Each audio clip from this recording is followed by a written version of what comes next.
Chapter 26:18. Revenge. More importantly, she knew how the people of the Starry Crescent Land were holding up in the fight. It seemed like there was still hope since most of the skilled people here had not been annihilated. Mu Feng and his men must have joined forces in the resistance. She needed to find them. She also wanted to find the admiral that these men had spoken about. Playing hostage might be the fastest way for her to do so after all. As soon as the ship took off, it traveled 100 times faster than sound. It was a smooth journey, however, due to the stability of the ship and its advanced technology. About an hour later, a city slowly became visible to them. Gu Shijiao squinted her eyes in order to see it clearly. Soon, she recognized that it was Xingyao City, a place where the Feixing Kingdom used to settle its military affairs. Frustrated by what she saw, Gu Shijiao clenched her fists tightly. Xingyao City was no longer the bustling place that it used to be. Commoners no longer roamed the streets. Instead, it was filled with arrogant and violent soldiers, each with multiple women in their arms. They walked around harassing people as they pleased, which was a completely revolting sight. One of the women noticeably decided to push one of the arrogant men away, which triggered the heavily bearded man into a fit. He kicked the woman away and did not even wait for her to get back up before stomping his foot on her hand. As expected, the woman screamed in pain. By the streets, some men were working tirelessly in construction. They all looked sallow and emaciated. Most of them were obviously carrying injuries on them, and none of their clothes were clean. Their ankles were chained, thus restricting their movement.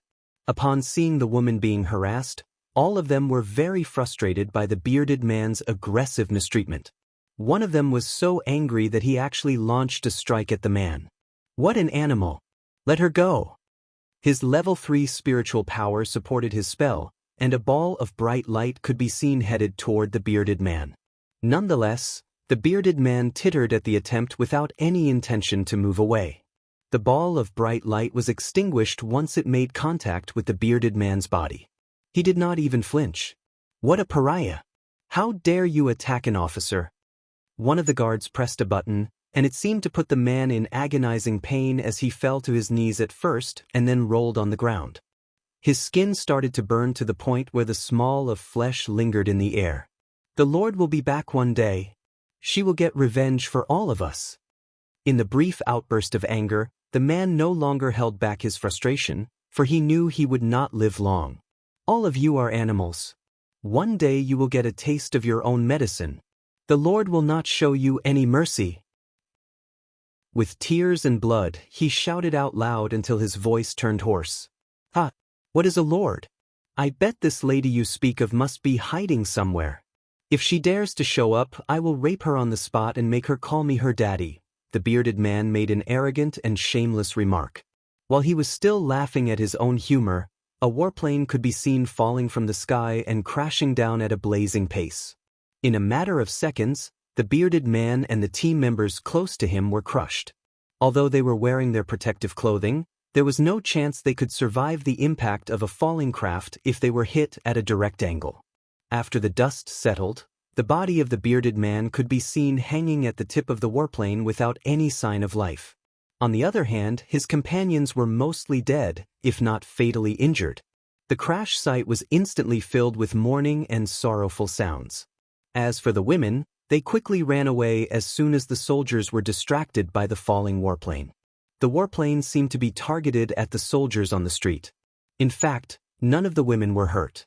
They were shocked by the scene and stood in fear. Chapter 26:19. Revenge. 2. Huang, are you out of your mind?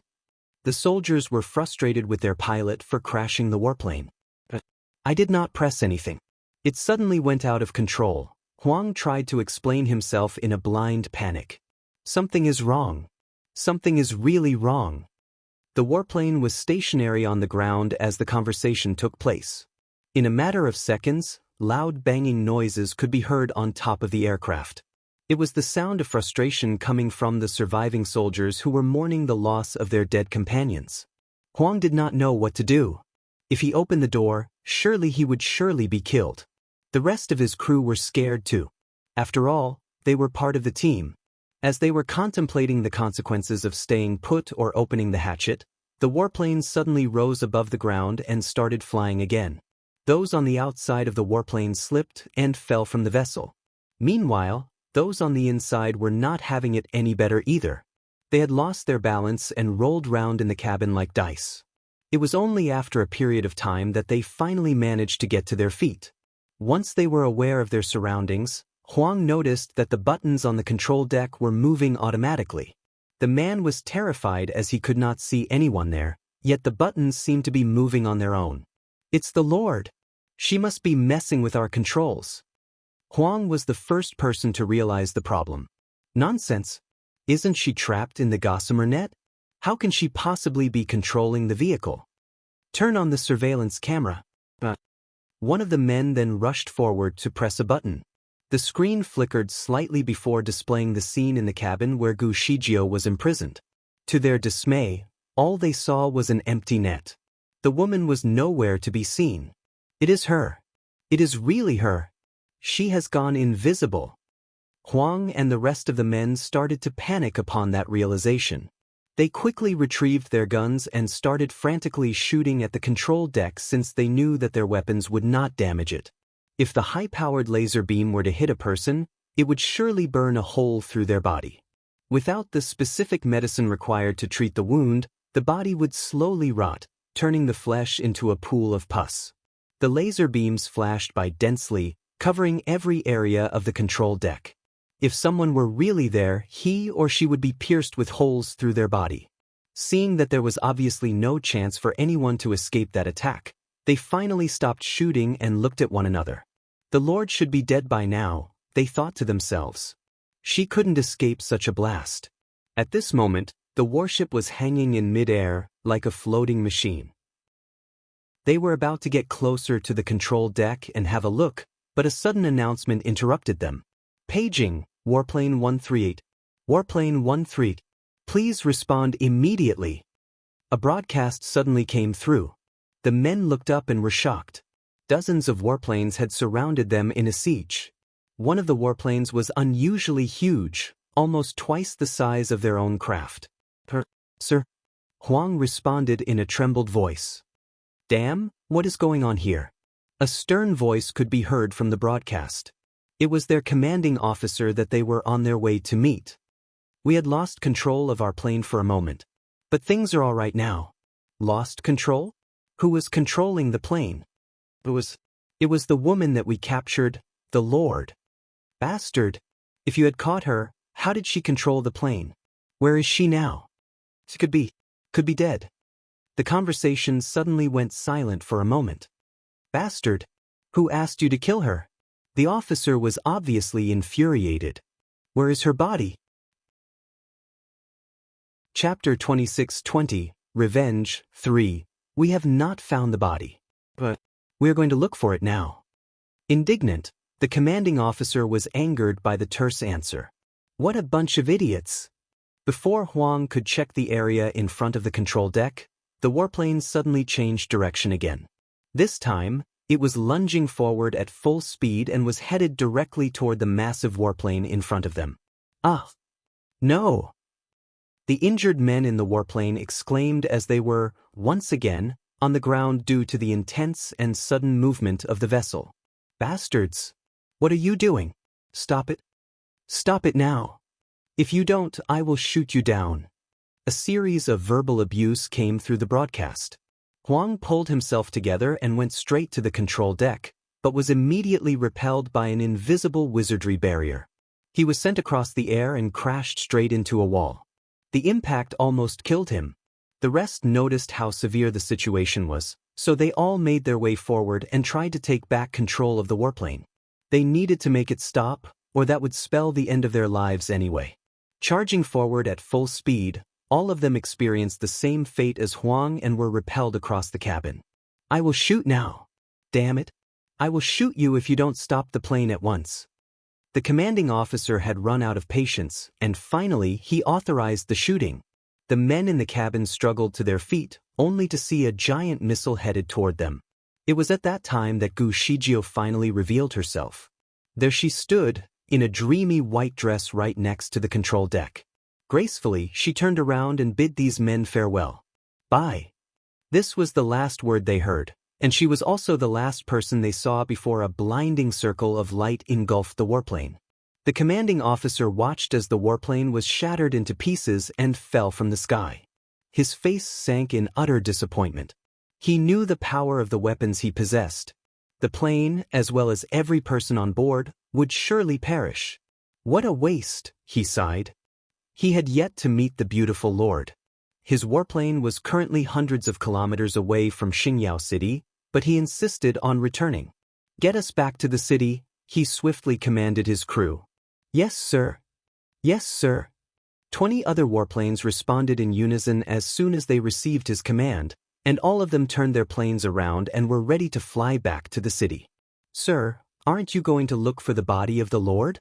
What for? She is surely a pile of ash by now. The commanding officer was not very pleased by the stupid suggestion. His second officer dared not speak another word and simply turned his attention back to the control deck instead. Damn, those idiots could not even secure a woman. What a great loss. The commanding officer was still frustrated by his unfulfilled ambition to meet the lady. How great is the loss? A woman could be heard whispering in his ear. Her voice was as eerie to him. Panicked, the commanding officer turned around and saw a woman in white standing behind him. Her pitch-black hair was secured in place by an elegant jade hairpin, and her watery eyes glistened in the light like a myriad of stars shining in the darkest night. Her features, with her unprecedented aura and grace, would leave a profound impact on anyone. The lady he longed for was simply standing elegantly in the corner of his ship. Yet the officer had no words for her, as he was stunned by her beauty and could only stare at her in awe. The Lord. Chapter 26-21, Revenge, 4. Although the commanding officer had a chance to see Gu Zijia's face earlier through one of his screens, she had her eyes closed and half of her face hidden, so he could not see it very clearly. However, it was certainly enough for him to tell that she was a beautiful woman. Nevertheless, it was beyond his expectation that she would look 100 times more captivating in real life than through the screen. As soon as their eyes met, his heart thumped with excitement. He did not know what to say and could only look at her in admiration. Gu Shijio gave him a faint smile to toil with him. As expected, the man was absolutely captivated by her smile, but what came next was of a completely different tone. How dare you harm my people? I will kill you all for what you have done. As soon as she was done speaking, she used her teleportation skill and found herself in front of the control deck of the commanding officer's aircraft. Swiftly, her fingers pressed a series of buttons in a familiar sequence, and she took control of the warplane. The next thing that happened would surely drive the officer crazy. All the missiles available on the warplane were activated and targeted at different directions. He knew that she was going to blow up the neighboring aircrafts around his ship. Before he had any time to respond, the shooting began. Bam! Bam! Bam! The destruction continued, with every consecutive detonation beaming with the sound of death. White lights were flashing in the distance as all the warplanes were hit and destroyed right in the air. Officer, what is going on? Officer, please come in. Officer, what happened? Officer. His men from the smaller warplanes all started panicking. They needed an answer from their commanding officer, but nothing was heard besides the sound of their vehicles blowing up. Stop it! Stop! Damn it! Stop everything that you are doing! The commanding officer was desperate. He could not care less about how she escaped from the smaller warplane from before. All he cared about was to get back control of his warship. He flipped his hand and turned the watch on his wrist into a silver, white gun. He pointed the gun at Gu Shijio and warned, I will kill you if you don't stop. His second officer was charging toward Gu Shijio in an attempt to push her away from the controls. Gu Shijio laughed at them sarcastically before putting herself in a bubble of light, which soon turned into an invisible wizardry barrier. The second officer was not aware of the barrier and hurt himself right in the head. Gu Shijio took her new freedom to control the shooting again. Yet another warplane was shattered into ashes. She then scornfully teased the commanding officer, the bomb is great. One detonation is enough to shatter an entire plane. Try to guess which one I'm going to destroy next. The commanding officer was going crazy. All these troops were some of the best men he had ever trained, and yet he had to watch as this woman put an end to their lives. What was even more frustrating was that his warplane was the one that was the culprit. He had always been very proud of the performance of his warplane, but not right now. He only wished that he had never installed any weapons on it in the first place. That was the last straw for the commanding officer. He could no longer show any mercy to the woman, despite her unorthodox beauty. Frantically, he started shooting at her. However, the laser beam could not penetrate through the wizardry barrier she had in place. The commanding officer finally realized that the level of the Lord was vastly different from the rest of the people he had encountered. She was a deity, and her level of spiritual power was unfathomable. Driven by despair, he tried his best to aim all his weapons at the barrier to try to get revenge. He tried everything that he could, but it was completely useless. Helplessly, he watched as the woman continued to destroy the remaining warplanes he had in the sky. Chapter 26-22 The Return of the Lord. The citizens of Xingyao City watched with excitement as the entire scene unfolded before their eyes. From their point of view, it appeared as though the perverted commanding officer was using his massive warplane to shoot down every other plane in the air. To the people, these warplanes were their darkest nightmares that were filled with demons that gave them hell. Not only had the warplanes destroyed their homes, but they also killed their loved ones. The killing machines were indestructible. Furthermore, the commanding officer's warplane was the worst of all. Many women had been kidnapped on board and never returned. A woman once survived the tragedy as the officer abandoned her. Nonetheless, the poor woman was beaten up by the man. "Help," she repeated over and over again, even though she was no longer imprisoned.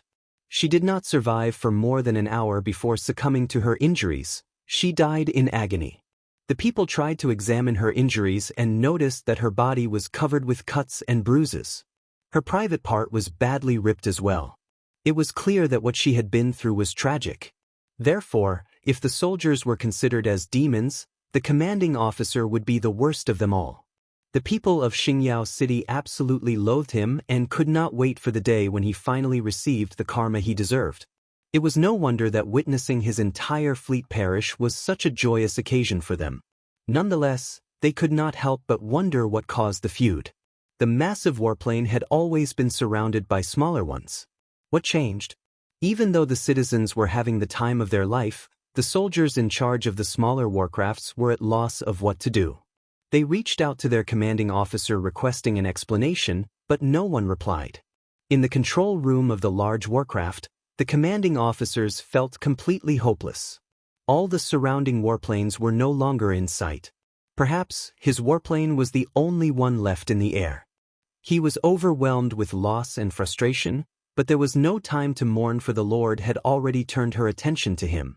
The commanding officer was very tall and muscular, which was the complete opposite of Gu Zijia's slender and petite figure. However, her size was never an indication of her power. True enough, the commanding officer was completely intimidated by her intense glare. He staggered to his feet and took a few steps back. What are you going to do?" "I am only acting on the instructions given to me. This is not my plan." Gu Shijio was playing with her newfound silver gun in her hand. "On whose instructions? Who is your leader?" she casually asked. "Admiral Guan Yening." "Where is he?" "He is at somewhere called Tianju Hall, trying to attack the place." "Contact him." The officer's eyes glimmered with hope. He had been wanting to call the admiral but dared not act recklessly under Gu Zijia's watch. He made his way to the control deck but was stopped by Gu Shijio before he could press the call button. "Wait." The officer was obviously shocked. "Ah." He looked at her in confusion. With a tight smile, she said, "Get all of your men together in Tianhong Square. I have something for them to do first." Soon, the warplane was already heading to the square. The officer struggled with the decision. He knew how dangerous it would be for his men if he gathered them all together. The whole troop would be practically wiped out. Nonetheless, if he refused to do as told, he was not sure what the Lord would do with him. Chapter 26-23, The Return of the Lord, 2. Will you let me live if I gather them all? That depends on how things unfold. Gu Shijio continued to play with the gun as she smilingly continued, I only know if you refuse to do as told, you will be dead sooner than you think. The officer was stunned. A brief moment later, he decided that it was better for others to die instead of having himself killed. Everyone, please gather yourself in Tianhong Square. He finally broadcasted the message. His voice echoed in every corner of Xingyao City through his vast broadcast system. It was loud and clear enough for everyone to hear him.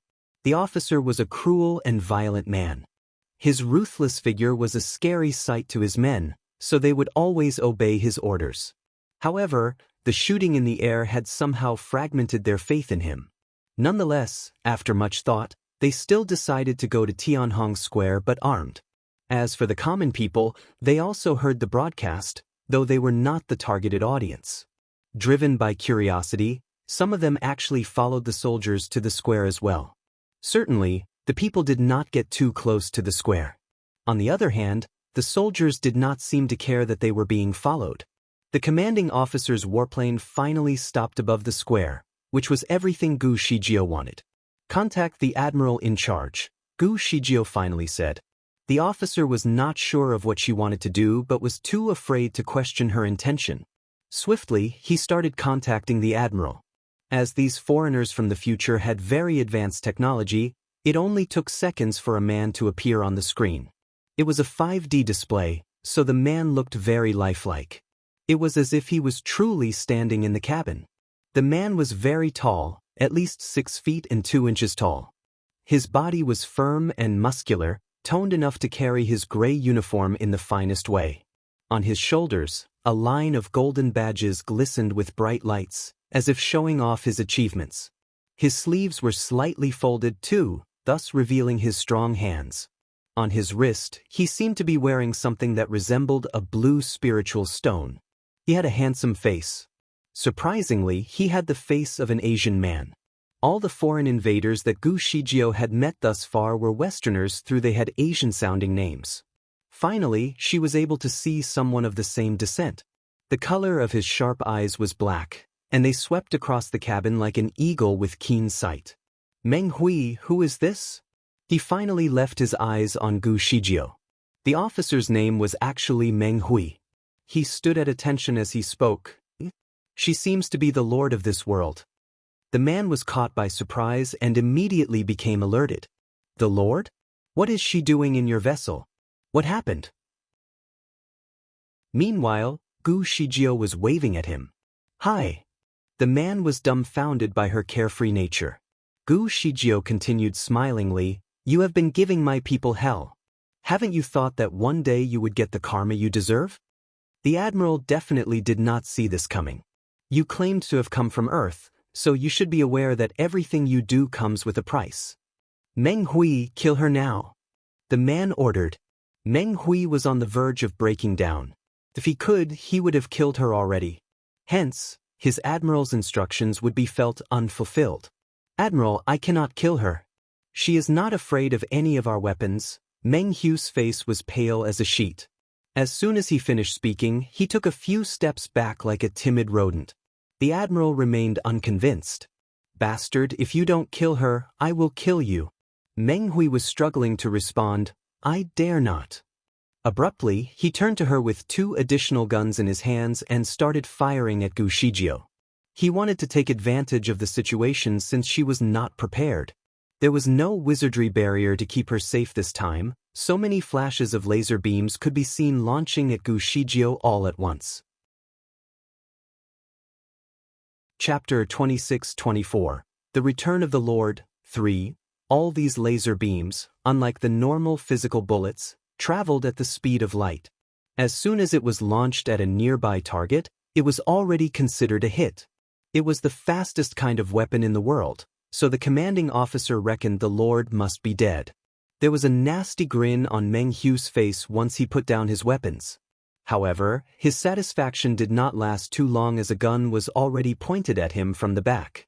"What are you smiling at?" Gu Shijio asked nonchalantly. Meng Hui was at a loss for words. Anxiously, he tried to turn away, but his body was trembling uncontrollably. In the blink of an eye, he could feel something cold against his wrists. A sharp pain made him realize that he could no longer feel his hands. In fact, they were now on the floor. The guns that he had used to fire at Gu Shijio were now in her possession, while blood continued to ooze out from both of his wounds. The pain was not describable. Intuitively, the commanding officer wanted to stop the wounds from bleeding, but he soon realized that he no longer had his hands to help him with anything. "Help me!" he called out to the admiral in a desperate attempt. Meanwhile, the second officer was already shocked to the core. He wanted to help but could not step forward for fear that his life would come to an abrupt end.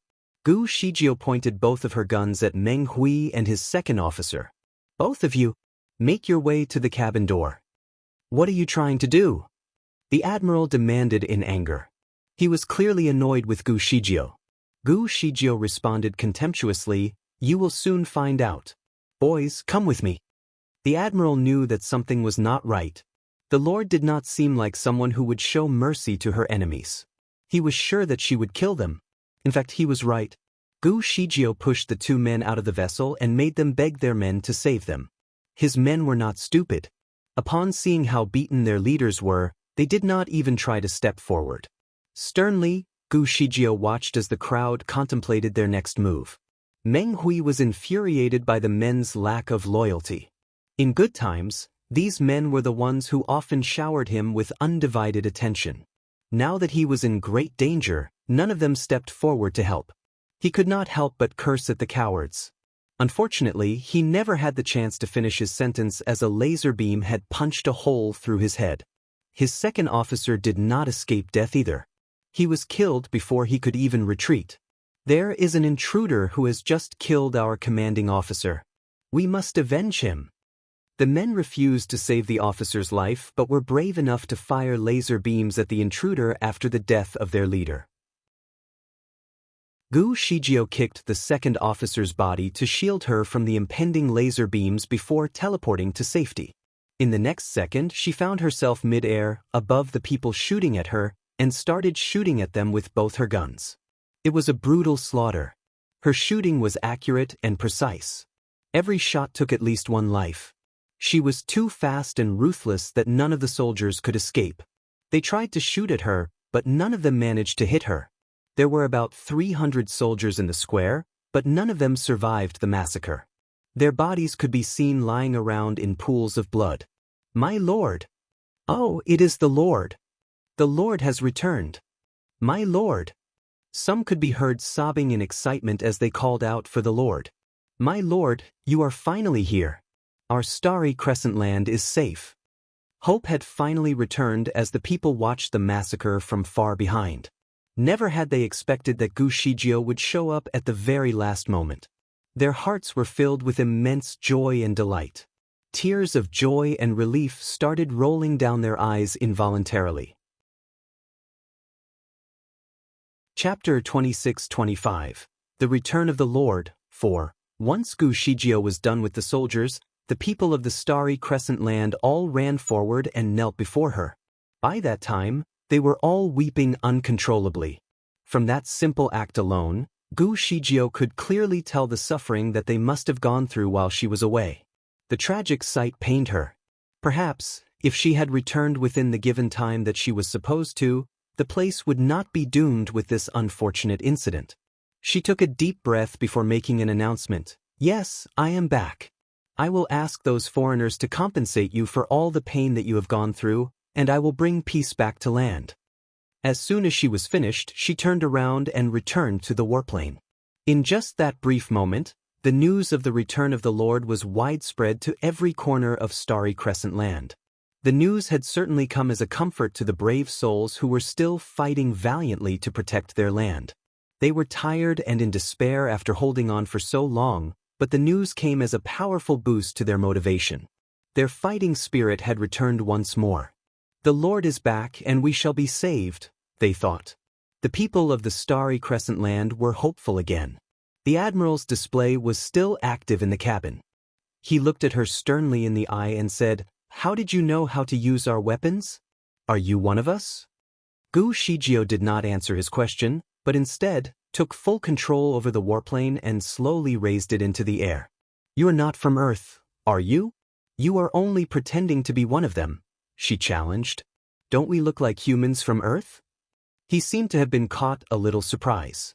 "You do look like one, but perhaps you were not born to be one. I can tell that you have spent some time on Earth before, but the way you behave is unlike us." "How can you know?" The Admiral was curious. Gu Shijio gave him a tight smile. At first, she thought that these people were humans from the future. It was only until she saw Meng Hu's pupils in his eyes when he was angered that she noticed an oddity. That instantly sparked her suspicion. From then on, she tried to infuriate him further and even scare him. Not only did Meng Hu's eyes squeezed into tiny slits in times of distress, but his second officer also had the same vertical pupils too. Although the slits only lasted for a split second, Gu Shijio was observant enough to notice the tiny changes. In order to find out more, she had to go after the soldiers in Xingyao City to see if the same changes applied to them when in fear. She noticed many of them, too, had vertical pupils in times of distress. Some of the weak ones had the color of their eyes change from emerald green to golden yellow in an instant. It became clear to her that they were not humans. They were some of the most advanced alien species, apparently. "Hey, why are you keeping quiet? I want to know how you found out about us." The Admiral was eager to know. Smilingly, he acted like he was not annoyed by the fact that their secret had just been uncovered. Gu Shijio finally turned around and looked him in the eye. The screen displaying the Admiral was almost within touching distance, but he was merely a visual representation. The man could probably be thousands of miles away for all Gu Shijio knew. "How did you come here?" This was all that Gu Shijio cared about. "Have you heard about the concept of wormholes?" The Admiral started to get talkative. One can use a wormhole to travel from one dimension to another.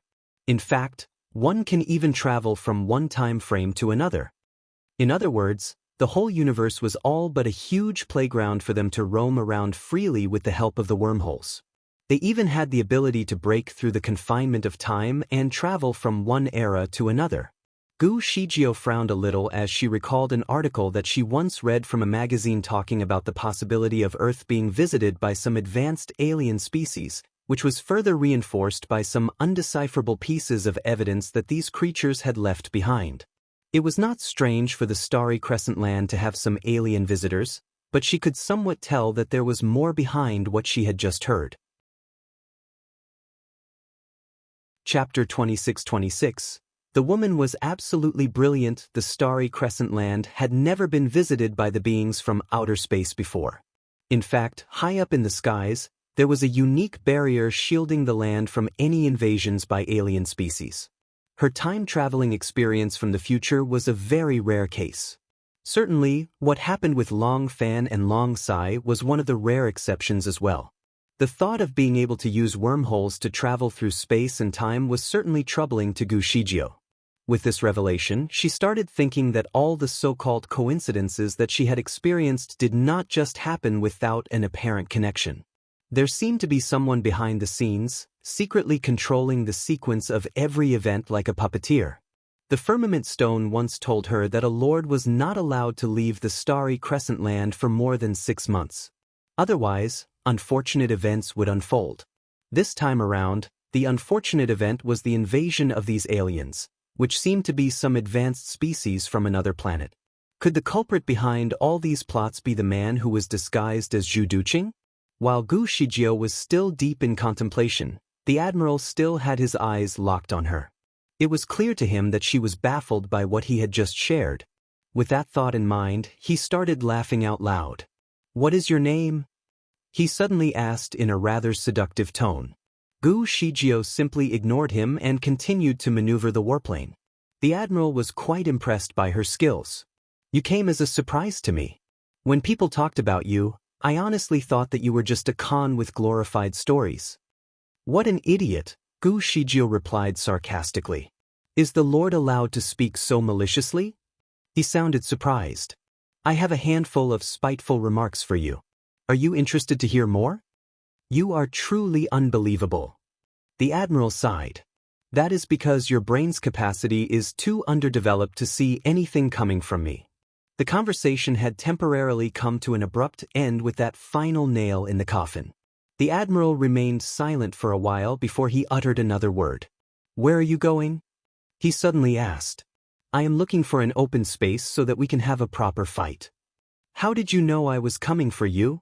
The Admiral was mildly astonished again. Gu Shijio merely frowned. The only point of this conversation is so that you can track my position, right? The Admiral was impressed. The woman was absolutely brilliant. For a moment, he looked at Gu Shijio with a sense of admiration. My lord, you should know that it is hard for you to change the established order of this place alone. We have claimed the entire starry crescent land as ours. You are not even a native here, so why should you risk your life for these irrelevant people? If you wish to keep your power and status in this world, I have a suggestion for you. It is one which allows you to have the best of both worlds. What is it? Be my woman, and I shall allow you to maintain control of this place. Smilingly, Gu Shijio took out a mirror and put it right in front of the Admiral. Here, take a closer look at yourself in the mirror. Do you really think that you even worth my time? The Admiral was completely speechless. Her rejection had shattered him more than her previous snide remarks. In fact, the Admiral had always been proud of his manly charm. Many women had willingly surrendered themselves to him. Having women fight each other to get his attention was just a normal day for him. This rejection was the first time he was given the cold shoulder. The well-traveled man had met countless women after years of wandering from planet to planet. Love affairs would certainly unfold wherever he stopped by, and he was able to charm the beautiful and the bright. He had captured the hearts of many different types of women. Some were shy and quiet. Some were bold and sexy. No matter their character, none of them had escaped his charm. Their hearts were completely surrendered to the man, and they would willingly do anything for him. Chapter 26-27. The lust of conquest. Gu Shijio was the most beautiful woman that he had ever encountered. He never knew the existence of an ethereal beauty until he met her. As an additional bonus, she was exceptionally bright. The lust of conquest burned like wildfire inside him. He wanted the woman badly. He needed to make her his 138th lover. Gu Shijio, remember, my name is Guan Yening. Remember it well. Guan Yening introduced himself in an overbearing tone. Gu Shijio was surprised by his sudden change of tone, but she was not really bothered by the man. The Admiral must have done a background check on her, so it was only natural that he knew her name. Gu Shijio, you are an exceptional woman. However, your ability to control one warplane cannot bring you victory. Come and have a look at what is in front of you. You have been surrounded. With a white glove on his hand, he pointed his finger to the front of Gu Zijia's warplane. Gu Shijio looked out and saw the emergence of some warplanes in the clouds. She had indeed been surrounded from every direction. There was no way for her to escape using the warplane. All the surrounding warplanes were almost the same size as the one she was controlling, if not bigger, especially the one that was blocking her way from the front. It was as massive as a fort and glistened with silvery sparkles. There were 8 missiles at each side of the warplane, and one of the firearms happened to be in the shape of a triangle. Flashes of blue light indicated that the weapon was already aiming at her, presumably ready to fire. Obviously, the giant piece of machinery was the leading one. She could immediately assume that Guan Yening was in that particular warplane. Do you see the triangular firearm? That is a BR atomic laser beam. Once fired, the monochromatic light will surround your entire warplane and kill only the living things on board. Nothing has managed to escape the deadly attack thus far. The added beauty of this weapon is that the warplane will not be harmed in any way. When you are gone, I shall manually control the warplane and bring it back to our base. So, now that you are aware of the consequences of your options, I believe you will be able to make a better decision. What do you plan to do? Guan Yening seemed to care about the woman more than he should. He was even offering her a lifeline when he should just terminate her. Meanwhile, Gu Shijio squinted her eyes at him. Although she was not sure about the functionality of a BR atomic laser beam, she believed that what he said about his plan was true. With a smile, she turned off the communication facility and made Guan Yening disappear so that she no longer had to see him in the cabin and listen to his endless blabbering. Also, she no longer wished to be monitored. Confidently, she pressed a few buttons on her own warplane, which triggered a few missiles to launch. Bam, bam, bam. She started attacking. First things first, she fired at the massive warplane. It seemed to be prepared for the attack as an alpha ray was released almost instantly to destroy all the incoming attacks. Nonetheless, the massive warplane had yet to attack in response. In stark contrast, the pilots of the surrounding warplanes could no longer keep their calm. All of them pointed their weapons at Gu Zijia's warplane and were ready to shoot, but no shots were fired. Guan Yening must have given them some instructions and stopped them from firing. Gu Shijio did not despair. If she could not take out the big one, she could always attack the smaller ones and destroy as many as she could. Therefore, she changed course and pointed her weapons at another warplane and fired. Surprisingly, the warplane was also shielded by the same alpha ray.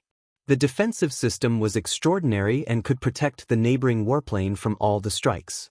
However, Gu Shijio could tell that the intensity of the alpha ray was not as strong as the one that protected the massive warplane. After a series of tireless assaults, Gu Shijio finally managed to hit the back of one of the smaller vessels and caused a fire. This action triggered the pilots of the other warplanes that wanted to attack Gu Shijio at once. All of them started firing at her vessel. Apparently, it became obvious to Gu Shijio that what she had learned about the warplane she operated was only very basic. Chapter 26-28. This was going to be a deadly fight. After all, Gu Shijio had only learned how to maneuver the warship. She did not really understand its other functions. For instance, she knew how to shoot, but did not know how to utilize the defensive protection of the warplane. There were more than 100 buttons on the console, so it was impossible for her to learn everything in such a short period. Thus, her ship also caught fire. And it was not a small fire like the one she inflicted on her opponent. Gu Shijio, if you don't surrender, I will launch the BR atomic light at your ship.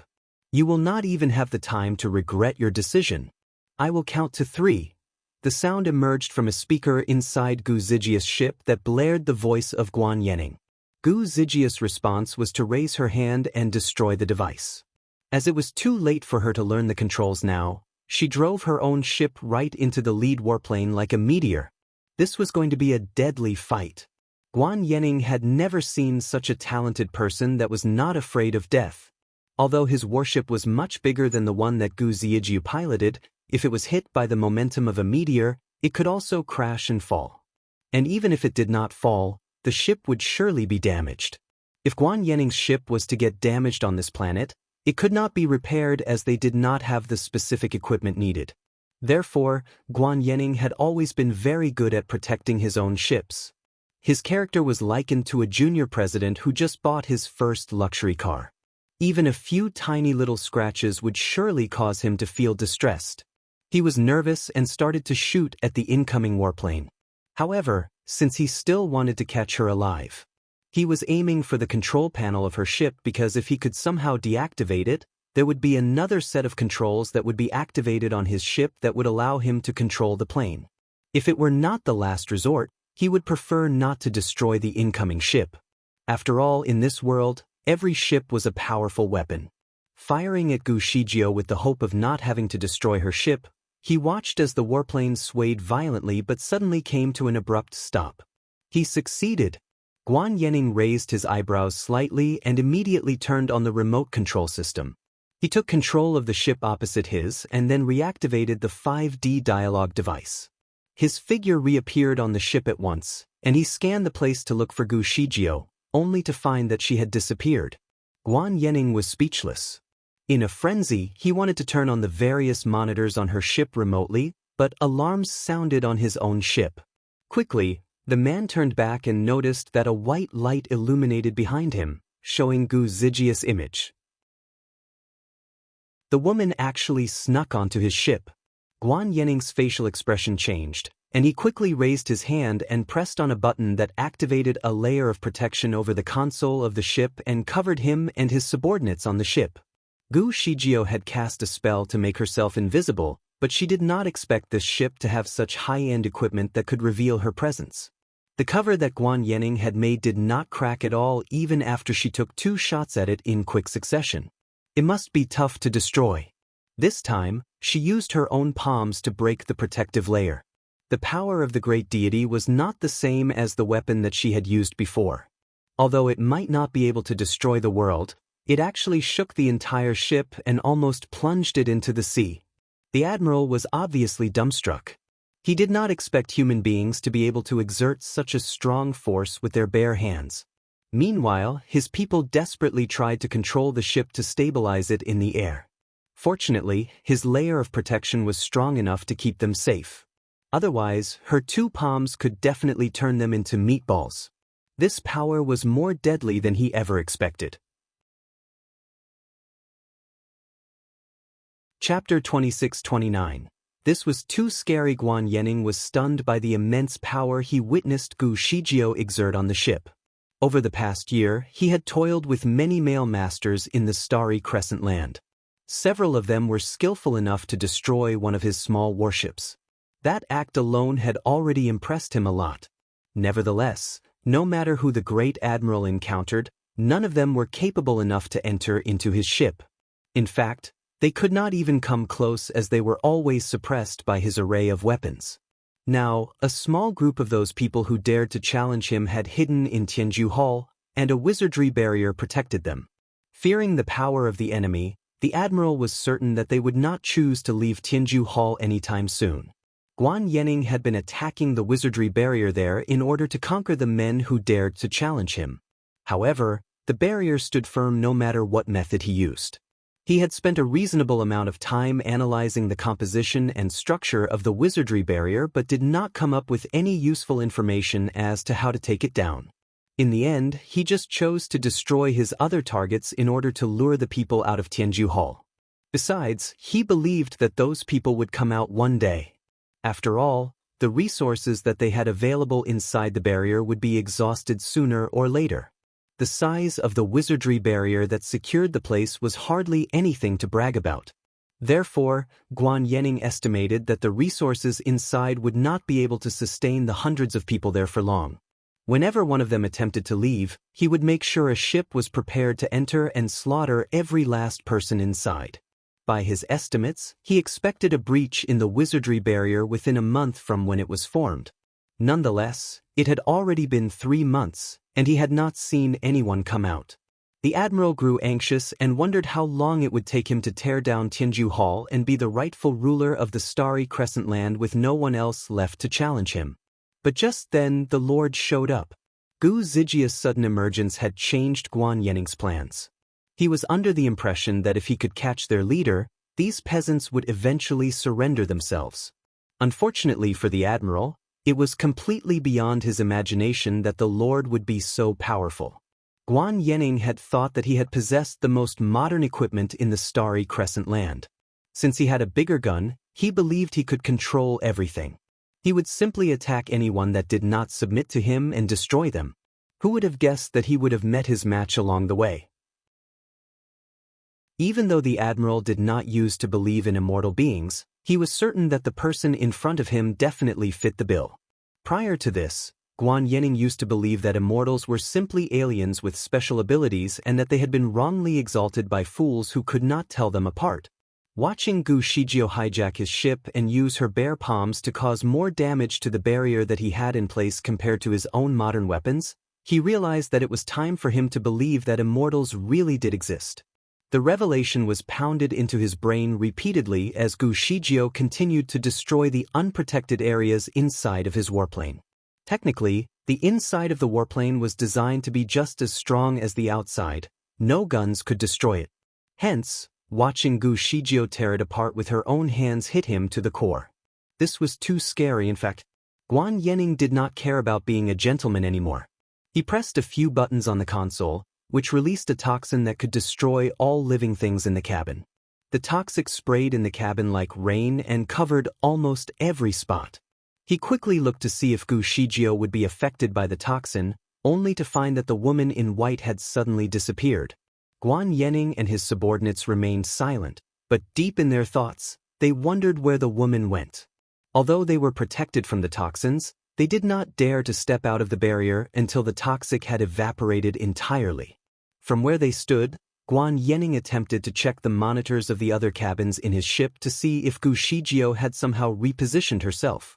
Instead of finding any oddities in his own ship, the admiral noticed that something was going on in the ship beside him. That warship was the closest to the main ship, and the pilot had been loyally guarding his leader's warplane in case of an external attack. At this moment, it suddenly swayed in the sky as though it was caught in a hurricane. Guan Yening suddenly had a bad feeling in his heart, and soon, his feeling turned into reality. The warplane was headed towards his vessel at lightning speed. The admiral's facial expression changed abruptly as he knew that there was no way for him to deactivate the controls on that ship. The only way to stop the attack was to fire at the incoming ship. Suddenly, a white light emerged from the admiral's ship and covered his loyal subordinate's warplane. In a matter of seconds, the light engulfed the plane along with anything that was inside of it. Chapter 2630. The Blue Fox family. Guan Yening was almost ready to vomit blood from the sight of what he had just done. His loyal subordinate had perished along with another warplane. He finally understood how Gu Shijio was able to do everything that she did. She clearly must possess the ability to teleport at will. She must have made her way into the unprotected warplane and caught his fellow comrade off guard. Understanding her intentions, she naturally steered the warplane towards him. Fortunately for the admiral, his response was swift. If the man had not sacrificed his subordinates, perhaps that would have spelled the end for the parties on both ships. At this point, he could not help but wonder if he managed to take down the ghost-like lord with his perished companions. Nevertheless, this optimistic idea was quickly crushed by a hit of reality. Another neighboring warplane seemed to have lost control as well. The admiral did not need to guess where its next destination would be. Since the ship was not very far away and it traveled hundreds of times faster than supersonic, it only took a blink of an eye for the ship to rush over and crash into the admiral's ship. There was no time for Guan Yening to take control of it.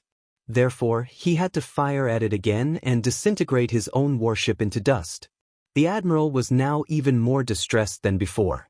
This type of ship was certainly very costly, and he had taken out 2 of them in quick succession.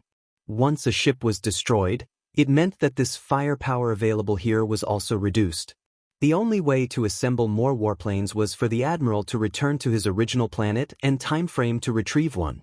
Should the current predicament continue, it was only a matter of time before Guan Yening became a commander with no subordinates. He figured that this lord must secretly be a devil or a demon who had ill intentions for the world, but now was not the time for him to get fixated over that. He needed to sort out this mess and prevent another one of his warplanes from going down. Quickly, Guan Yening made up his mind and ordered his subordinates to destroy the operating systems of their ships so that he could manually take over. He then remotely controlled the other warplanes in batches and promptly evacuated them. Despite being evacuated, the people on board the ships were noticeably still worried. Other than the main ship operated by the admiral, the other warplanes did not have the same protection and would be prone to takeover from the Lord. No one knew her current location, which made them tremble even more. The subordinates on the other ships immediately put on something similar to a night vision goggle, which was 1,000 times more accurate than the ordinary night vision devices available during the time period in the starry crescent land.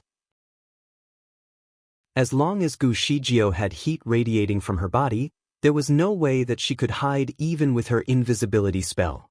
Nonetheless, the naturally Lord seemed to understand how these goggles functioned. Using her abilities, she could manually control her heat signatures so that she would be able to move under the radar and remain untraceable. The men looked like fools with their eyewear. Even with their modern gear, they were not foolish enough to stray away from keeping vigilant. They made sure to keep an eye on their surroundings all the way until their ship reached the main station. Everyone was relieved at that point, as they felt that they had escaped death. It seemed that the devil was finally gone. Guan Yening was physically puking out blood once his ship came to a stop.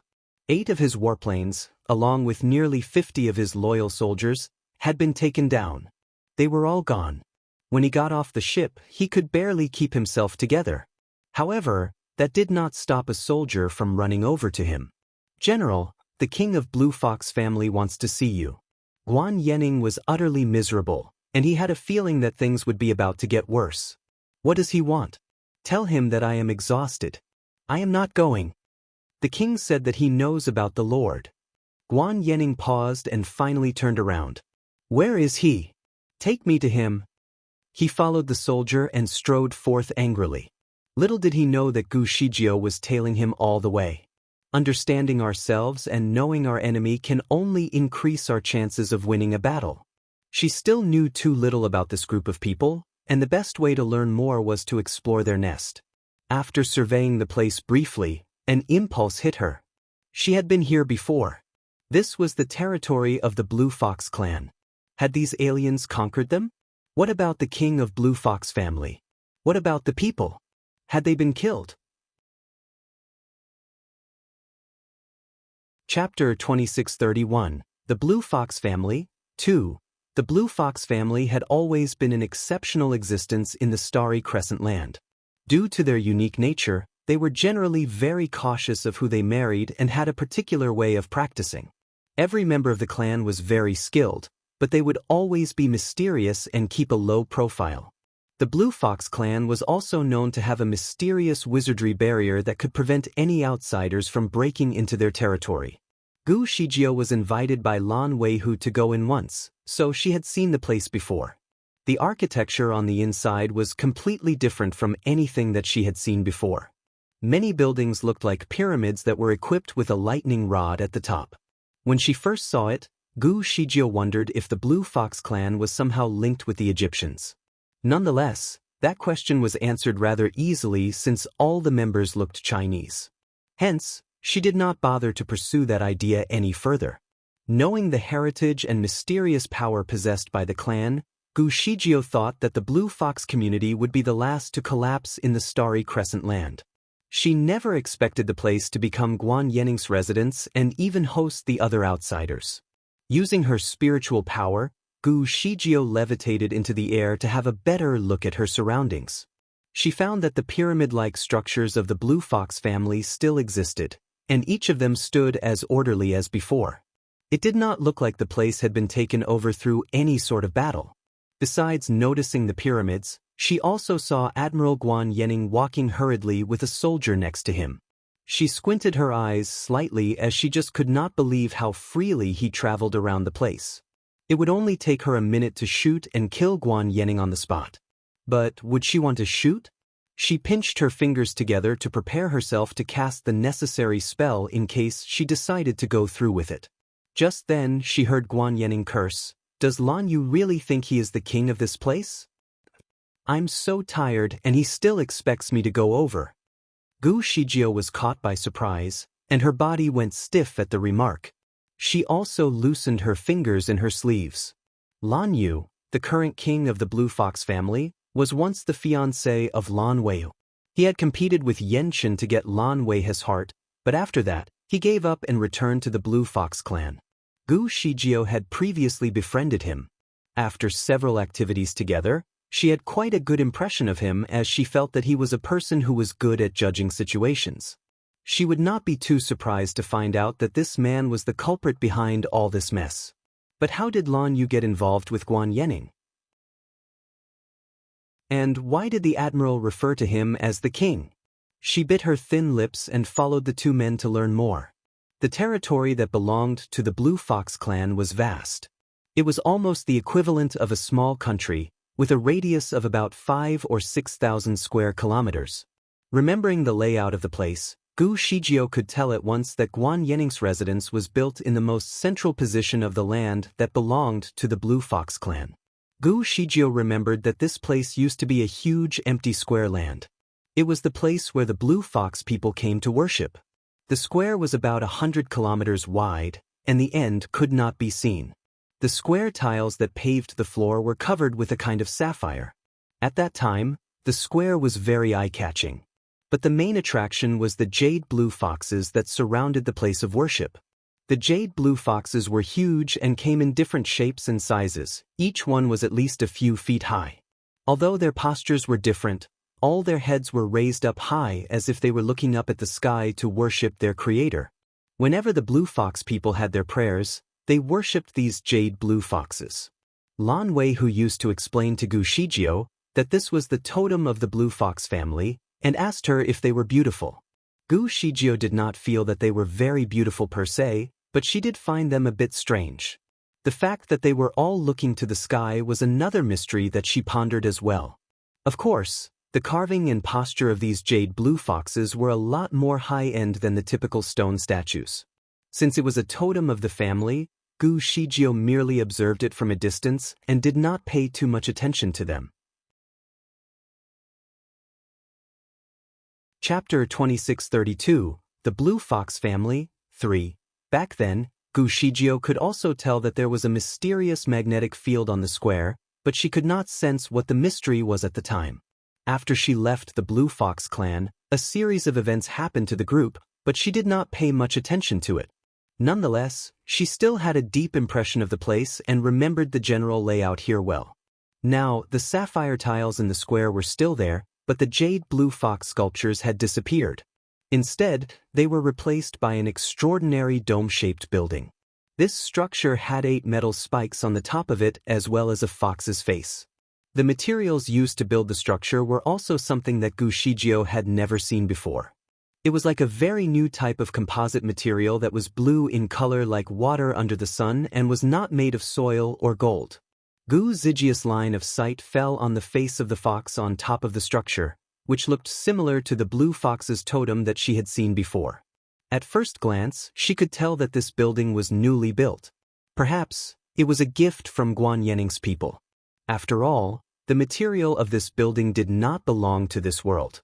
The structure of the building resembled a place that was occupied by a general or commander. If Gu Shijio were not mistaken, it should be the base of these outsiders. The facilities here were extremely advanced and were guarded by 4 sergeants at the door. When they saw Guan Yenning coming over, they saluted him together in unison. Guan Yenning just nodded slightly to acknowledge them. He then used his pupils to open the door to the dome-shaped building. Even the door was covered with the face of a fox. It did not open from the sides nor the top or bottom. Instead, a hole seemed to emerge from right in the middle of the door. After entering, the door immediately closed, preventing any intruders from following him in. When the admiral had opened the door, Gu Shijio was standing invisibly behind him and wanted to follow him in using her teleportation ability. However, she did not expect the building to block her ability to teleport. In the end, she merely crashed into the door. Although the door did not look like it was made of any particularly hard material, Gu Shijio found that half of her arm was faintly numb after the collision. Upon closer observation, she noticed that the door seemed to be made of a liquid, which was rather odd. Without having to put much thought into it, she could immediately tell that the liquid was poisonous. Fortunately, Gu Zijia's body was highly resistant to poisons. Nevertheless, it had, unfortunately, alerted the 4 sergeants guarding the entrance. Since Gu Shijio had used her invisibility spell, they could not see anything suspicious. The men quickly searched around the vicinity but found no target that they had to abolish. In the end, they simply looked at each other confusedly. What the hell hit the door? Was that the wind? Bullshit. The wind has no such power. It sounded a person had hit the door. I am quite sure that it was a person. How can we not see it? If it is a person, they can't escape our eyes. Was it a ghost? Nonsense. How can there be ghosts in this world? There may not have a ghost in our world, but the people of this world seem to fear them. Furthermore, the people on this planet seem to practice some kind of sorcery. It is hard for us to say that there are no ghosts here. We have killed too many people. Perhaps some people have turned into ghosts and are looking for revenge. You don't scare yourself. Even a ghost cannot make its way into this place. Yeah, it can't go in, so it will wander outside the door. What's the use? I'm not afraid of it. If the ghost dares to come over, I will shatter it into pieces. To be honest, we have always been lone rangers. Even when we were in the Blue Fox planet, we never put the king as a priority. Why are we worshipping Lan Yu as the king in this stupid starry crescent land? We even allowed him to live in our best facilities. Although the Blue Fox family is also a descendant of the Blue Fox planet, they have been living here for 1,000 years, and their bloodline has long been impure. I really don't know what our leader is thinking. Chapter 2633. Meet again, you idiot. Our ancestors of the Blue Fox family here on the Starry Crescent Land are from the bloodline of the royal family on the Blue Fox planet. These Blue Fox descendants have cultivated some extraordinary spiritual power. Perhaps our leader wants to capitalize on this benefit to take down an enemy. Hush! Stop gossiping. Do you want to die? Someone finally put an end to the discussion. Nonetheless, by that time, Gu Shijio had already heard a lot. Her heart suddenly sank in her chest. From what she gathered, she learned that the Blue Fox family was not original inhabitants of this continent but came from the Blue Fox planet. Apparently, they came from the same planet as these invaders. In fact, they belonged to the royal family of there. She remembered that when she was in the lower bound with Di Fui in the past, they once discussed the origins of the Blue Fox family. At that time, Di Fui told her that the Blue Fox family was somewhat different from the people of this world. Their cultivation skills and ethnic land were somewhat strange. However, the Blue Fox family had long existed. At the very least, at the beginning of Di Fui's memory, they had already lived on this continent. This group of people kept a very low profile. They did not easily befriend any outsiders and did not interfere in the politics of the people. Therefore, Di Fui never cared about them. There were many other ethnic groups on the mainland, including demons, monsters, and mermaids. Perhaps, Di Fui only treated them as part of the biodiversity of the land. On the other hand, Gu Shijio was generally not very concerned about the different species in the Starry Crescent Land. After all, she was actually an alien here and not an aboriginal. However, she could not accept the fact that the invaders had almost destroyed the entire Starry Crescent Land. They had also mistreated the people here. They were aggressors and thugs. Since these invaders were from the Blue Fox planet, was their arrival also related to the Blue Fox family? What role did Lan Yu play in it? Numerous questions wandered in Gu Zijia's mind. She squinted her eyes at the liquid door and was determined to see what was on the other side. It seemed that she could only find the answer to her question after she went in. The opportunity came soon enough when the whirlpool door opened again, with Guan Yening emerging from the inside. Gu Shijio took the chance to sneak in at the very moment that the door was opened.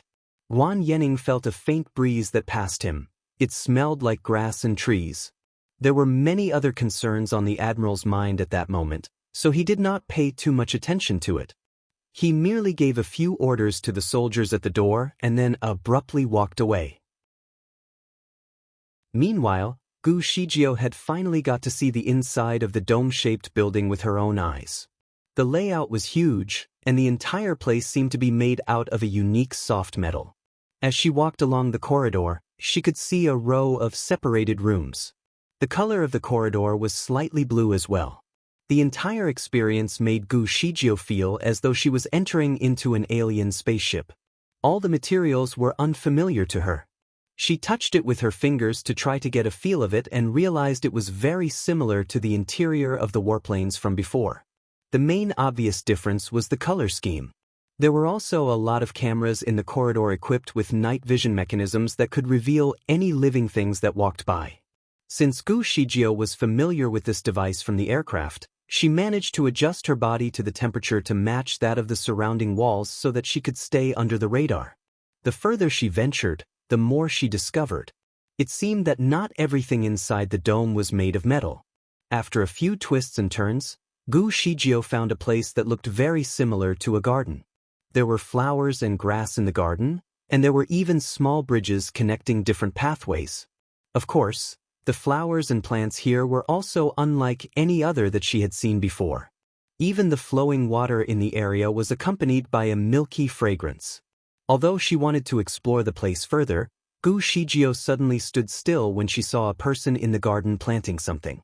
A puppy that looked very much like a corgi was also running around the garden. Its limbs were short while its body was slightly fat. When it ran, it seemed like a ball, which looked very cute. Chapter 2634. Meet Again 2. The man with the corgi was shirtless but wore a pair of light gray military pants and boots. Once again, the material was foreign to Gu Shijio. She observed the man who was squatting in the garden but could only see his back. With just a glance, she could tell that he was a man with a good physical build. The man possessed what was referred to as the perfect inverted triangle, broad shoulders with a healthy thin waist. The muscles on his back looked visibly bulged, and the vein line of his skin was well defined. His skin was also of healthy wheat color, and the muscles on his arms made him look extremely strong. Probably due to the humid environment inside the dome, this person had a large amount of sweat on his back. This only accentuated his masculinity. Who was this person? Gu Shijio had to find out, so she walked over, stood in front of the man. Since this person could not see her, there was no reason for her to feel shy about seeing him topless. Her heart raced as his face slowly became visible to her. This person looked mixed race. If anything, his features were a combination of the best of both the West and the East. His sword-like eyebrows were long, and his phoenix eyes were sharp and deep. To add to that, he had a tall nose along with slightly thin lips. This person's beauty was exceptional. He was perfect without a single flaw, which looked unreal. Although he was merely planting herbs, he looked as though he was a crouching cheetah. The man's aura was undoubtedly compelling. Gu Shijio could not help but wonder if this man was the leader of the pack. Her gaze then fell upon the pair of white gloves on his hands. There was a certain sense of nobility or status that seemed to be attached to those gloves. It appeared to be something that only high-ranking officials would wear. Guan Yening had worn a pair on his hands too. Gu Shijio slightly squinted her eyes to try to study the gloves in more detail. She tried to connect the dots with the information that she had retrieved from all these invaders. According to what she got, these invaders were attacking Tianju Hall, and Guan Yening just happened to have left the battlefield. He returned to the station because he had to repair his damaged ships, otherwise, he would have returned to the battlefield. The description made it sound as though the battle was very intense at Tianju Hall. Yet, this person was leisurely planting herbs in the base. Therefore, he must be holding an extremely high post, which gave Gu Shijio a dilemma. She pinched her fingers together carefully to assess her next move. She was not sure if she should kill this person now or go to Lan Yu before doing so. She was hesitant to make any rash moves as she knew that she had not fully grasped what was going on. She was distracted in her thoughts. The man suddenly looked up at her with a pair of eagle eyes. Gu Zijia's heart jumped. This person had 2 layers of pupils. The color of his inner pupils was dark purple, which looked like a deep whirlpool. When he looked at people, it seemed to be able to ingest the soul of the person. That certainly gave Gu Shijio a scare. Although she did not believe that he could see her with his bare eyes, Gu Shijio remained still. It was only a moment later that she realized that his sight was not on actually her, but the person behind her. Gu Shijio looked behind her and shivered involuntarily. A man in a light blue robe stood behind her. He had long hair and had a handsome face. It was Lan Yu. He looked at the man who squatted in his garden and asked, "Duan Mayan, is the herb done?" "She is not in good condition." Apparently, the handsome mixed-race man was Duan Mayan. He glanced at Lan Yu momentarily but then looked down and focused on the herb he was planting. His fingers lightly wiped on the surface of the herb, which was rather unusual. Fortunately, Gu Shijio was very focused on the man's every move. She noticed that there seemed to be a magnetic field on the man's finger, which made the herb blossom at a visible speed under his touch. When the flower opened to the size of a large cup, Duan Mayan plucked it and then stood up. "Let's go and see her." He then strode forward like a tall and sturdy military general. Although it might be an illusion, Gu Shijio felt as though the man could actually see her.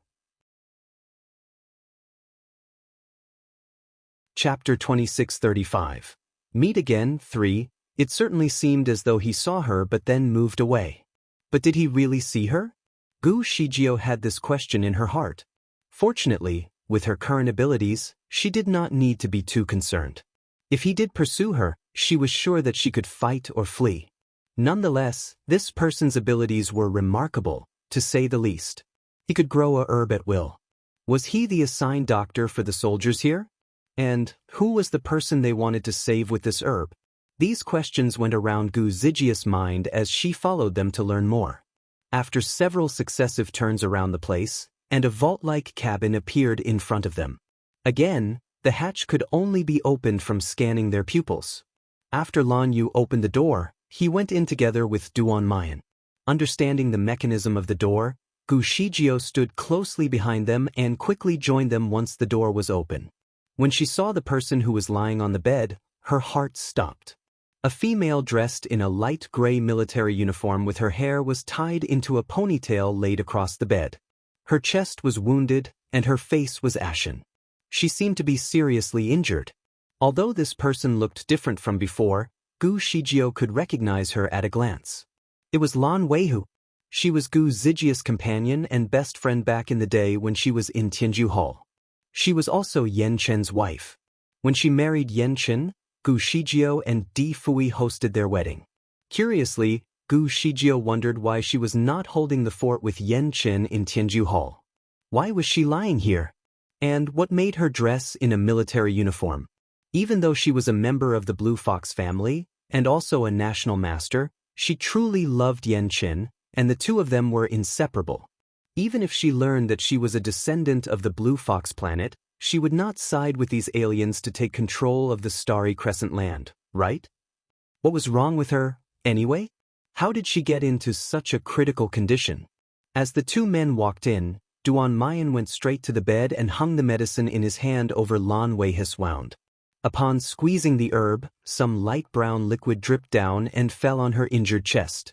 In just a brief moment, Lan Weihu's eyelashes trembled, and she could open her eyes. Even though she could see her surroundings, she did not speak. In fact, it looked as though she had no emotions. "Have you given up?" Duan Mayan finally spoke. His voice was deep, magnetic, and pleasant to the ear. Lan Weihu closed her eyes again upon hearing what he had to say. In response, Duan Mayan smirked and exclaimed, "Stupid!" Lan Yu interrupted them and asked, "Has she recovered? It won't be so fast." Although this medicine is effective to the people of the Blue Fox family, her injury is a spiritual injury. It will take at least another 2 doses of medicine to heal her. Gu Zijia's eyes fell on Lan Weihu's face while the conversation went on. Although her facial features made her look like Lan Weihu, her temperament seemed to have changed. She used to be lively and cheerful. But now, she was somewhat depressed and indifferent to her surroundings. There was also a fiery red cinnabar stone in between her eyebrows. Was this her? Gu Shijio seemed to ask herself this question in her heart. Gu Shijio approached her body to take a closer look at her wound. Since her military dress was unbuttoned, Gu Shijio could tell that her injury was around the upper part of her chest. Gu Shijio was stunned by the sight of the wound as she recognized it straight away. This injury was caused by a fiery palm attack. To the best of Gu Zijia's knowledge, the only person who knew how to use the fiery palm attack in Starry Crescent Land was Yan Chen. But Yan Chen loved Lan Weihu so profoundly, so how could he hurt her so badly? Was it possible that the Lan Weihu in front of her was merely an imposter? Had she been cloned? After the two gentlemen chatted briefly, Duan Mayan left the room. Lan Yu had told him the concerns that he had, as well as the areas in which he wanted Duan Mayan to pay more attention. Gu Shijio naturally followed the man out since there was nothing she could do for Lan Weihu. When she left, she looked back and saw Lan Weihu lying motionless on the bed. However, there seemed to be tears rolling down the corners of her eyes. Chapter 2636. Siege. Lan Yu sat by her side and continued to watch her. He seemed to be lost in thought. After a moment, he reached out and held her little hand. Gu Shijio was stunned by what she saw. She was about to look again, but the door was closed behind her. She spent the next few moments looking to the ground as she followed Duan Mayan out of the chamber. After a while, she found herself back in the garden. It seems the man was back to plant more herbs. It was evident that he was growing the herbs necessary to help Lan Weihu improve her condition. For the entire journey here, Gu Shijio had gripped her fingers tightly together in order to prepare to launch a spell. She could now kill the person in front of her with her bare hands, but if she did so, she suspected that Lan Weihu's injury would not be healed. Since the man was probably just a doctor, Gu Shijio did not feel the need to kill him. She felt that it was more important for her to head to Tianju Hall first to understand the extent of the situation. Therefore, she turned and left without launching any attacks. Behind her, Duan Mayan slowly raised his head and stared at Gu Zijia's back as she left. His eyes flashed slightly as if he had a sudden thought or inspiration. Once she left, he could not help but smirk. It was clear that he was aware that Gu Shijio was here. However, it was much sooner than he had expected. He stared at the herb in his hand, and the herb trembled slightly in his palm. The branches and leaves gently rubbed his palm, as if it was trying to please him. He bent his finger and played with the herb using a nail. He then whispered, "Good." Tianju Hall had been besieged for 4 months. No one could leave during the entire period. The people of the Starry Crescent Land had to stay within the barrier to avoid being chased by weird machines. These machines were highly resistant to any attacks that the people here had launched at them. There was nothing that they could do. No one in Starry Crescent Land had experienced this before. They did not even know how to deal with it and could only watch as city after city collapsed under this terror. The emperors of the various countries sent dozens of letters to Mu Feng and the other 3 messengers in search of a solution or at least some hope. However, although Mu Feng and the team had made a drastic attempt to destroy a small warship, it did not help. There was no way they could protect the Starry Crescent Land if it took them so much effort just to battle with a warplane. 2 places in the Starry Crescent Land possessed strong wizardry barriers. They were the Biwu Palace, where the Lord stayed, as well as Tianju Hall. The Biwu Palace was a very special place. Only people with level 9 spiritual power and above could enter. If other people rushed in, they would perish. Therefore, it was not a suitable place to keep people safe. The only option available to them was Tianju Hall. Fortunately, the area was vast, there were many buildings inside, and there were mountains right behind Tianju Hall, which provided the people with an area to hunt for food.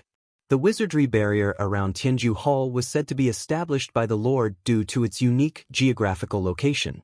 Since this was the work of the Lord, it was unsurprising that the aliens found it difficult to penetrate the barrier. In the end, many people decided to seek refuge in Tianju Hall. Most of the people who came already possessed a high level of spiritual power. Since these people predicted that they may be stuck here for a while, they brought a lot of gold and silver with them in case they needed to make purchases. Unfortunately, it did not really make a difference since there was a clear shortage of food. The accommodation was also very problematic. Once these people relocated themselves to Tianju Hall, their lives immediately turned difficult. Mu Feng and the 3 messengers were still fine as they had adopted a technique that allowed them to live without consuming any food. However, most people would not be able to develop that skill and still needed to eat. Tianju Hall did not have large stocks of food, so, after 3 months, it seemed that the people had completely exhausted the food supply in the place. There were no beasts left in the mountains to hunt anymore. Chapter 2637, Siege 2. Everyone was worried because they were merely waiting for death at that point. There was no way out of the place, and hope slowly dissipated with time. Mu Feng and the other 3 messengers were overwhelmed by what they had witnessed. They could not see any hope as well for the people, but they could not say it out loud in fear that it would dampen their hopes. They still needed to encourage the people there to the best of their abilities. The only hope they could think of was the return of the Lord. The Lord will come back. She will come back and save us all. The Lord is extremely skillful and intelligent. She will definitely find a way to destroy these iron-armored monsters. Let's keep the faith and be patient. The Lord will not abandon us. She must be busy with something. But with her abilities, she can quickly get herself out of trouble and come back to save everyone. The Lord. The 4 messengers needed to keep the spirits high so that everyone could hold on a little longer. In the beginning, it was easy to keep them high-spirited, but as the days continued to pass, everyone grew more and more anxious. The Lord has been gone for 2 years. Perhaps she has met with an accident. Maybe she has abandoned us. She might have been attracted by the wonderful life in Upper Bound and is no longer coming back to Starry Crescent Land. After all, there is nothing here for her. Discouraging words started to circulate Tianju Hall. The people had lost their hope in the Lord and even in Mu Feng and the other messengers. Fortunately, Mu Feng and others were good at managing people. Together with the leaders from the Tianju Hall, they were able to pacify the situation momentarily. Nonetheless, desperation and despair grew with starvation. The shadow of death was hanging on their heads, and everyone did not know where to go or what to do. It was only until one fine day that the 4 messengers suddenly remembered the existence of one person all at the same time, the former Lord, Celestial Master Zhua, who is also known as Di Fui. This memory came to them so suddenly, as if it was initially locked away in the deepest part of their mind but was suddenly triggered by a mechanism and floated all the way to the surface. It was an overwhelming feeling for them to process all the information at once, and their eyes turned red at the thought of it. It was unbelievable. The 4 of them quickly regrouped and shared their sudden revelations, realizing that it was fairly consistent with one another. In a state of frenzy, they quickly searched for Di Fui's friends and confidants to check if they had experienced anything similar. It seemed everything was real. Mu Feng and the 3 other messengers were filled with emotions, especially Mu Feng. He was the most intelligent among the messengers and had multiple perspectives in his mind. He proposed a possibility: did we suddenly remember the previous Lord because he was reborn? Is he coming back? This assumption had inspired many people and gave everyone new hope. However, as time went by, this new hope started to fade again. It had been nearly a month since they recovered this long-lost memory. By now, the people in Tianju Hall had resorted to eating the roots and bark of trees, but they still could see the shadow of the Lord, Huang Tuesday. He never came back. Perhaps it was only their memories that were restored. It was possible that his immortalization was a fact they could not change. If that were true, there was no way for him to save the people in Tianju Hall from the problematic situation. In the past, Gu Shijio had made a lot of directed audio spells for her subordinates and followers. Mu Feng and the other 3 messengers taught the skill to the other people in the Starry Crescent Land, and soon, everyone created them. Before the most recent time that Gu Shijio went to the Upper Bound, almost all the masters in Starry Crescent Land with spiritual power higher than level 5 had one directed audio spell in hand. It was easy for them to connect with each other using this device. Chapter 2638, Siege 3. When the aliens from the Blue Fox planet had invaded the Starry Crescent Land, everyone started to use the spell to communicate with each other. However, over the past month, the Blue Fox soldiers were able to construct a device that could intercept the contents of their direct audio. Therefore, using the spell to communicate was basically the equivalent of leaking information to the enemy. After Mu Feng and his people suffered a few losses, they knew that something had come up and ordered the destruction of all the spells, which consequently broke the connection between them and anyone outside of the Starry Crescent Land.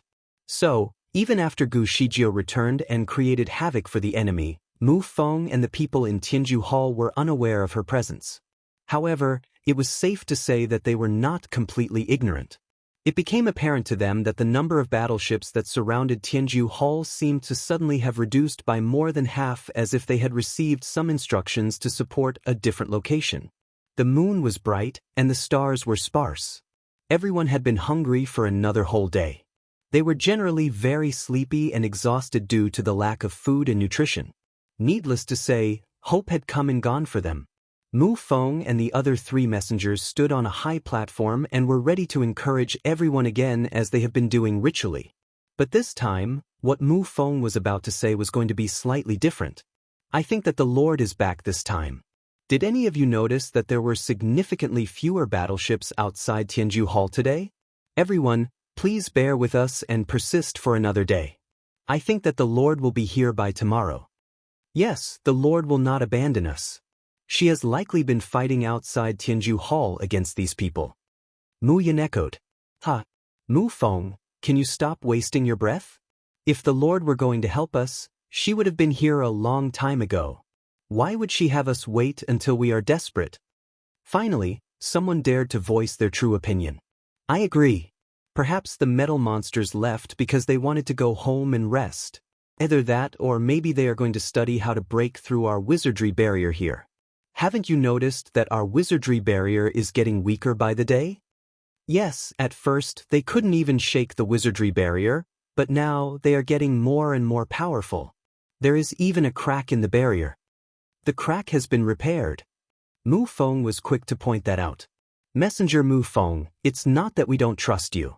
This wizardry barrier is a blessing given to us by the two lords, so it is strong. But can you be sure that the repairs you did have made the barrier as strong as before? Mu Feng looked down at his feet upon hearing the last reply. Indeed, he could not be certain. Although the wizardry barrier around Tianju Hall was powerful, after 4 months of persistent attacks from those armored iron machines, there were signs of damage around the barrier of late, and perhaps it really would not be able to last too much longer. The outsiders only looted ordinary people, but they still let live since they were no threat to their operation. However, they were killing people with high spiritual power without any mercy. These people who hid in Tianju Hall were all of high spiritual power, and there was only one thing in store for their future: was the barrier is shattered. Since we are going to die sooner or later, why are we getting starving here and waiting to die? Why don't we just rush out and fight together? Yeah, I would rather die on the battlefield than starve to death. Let's fight with those bastards.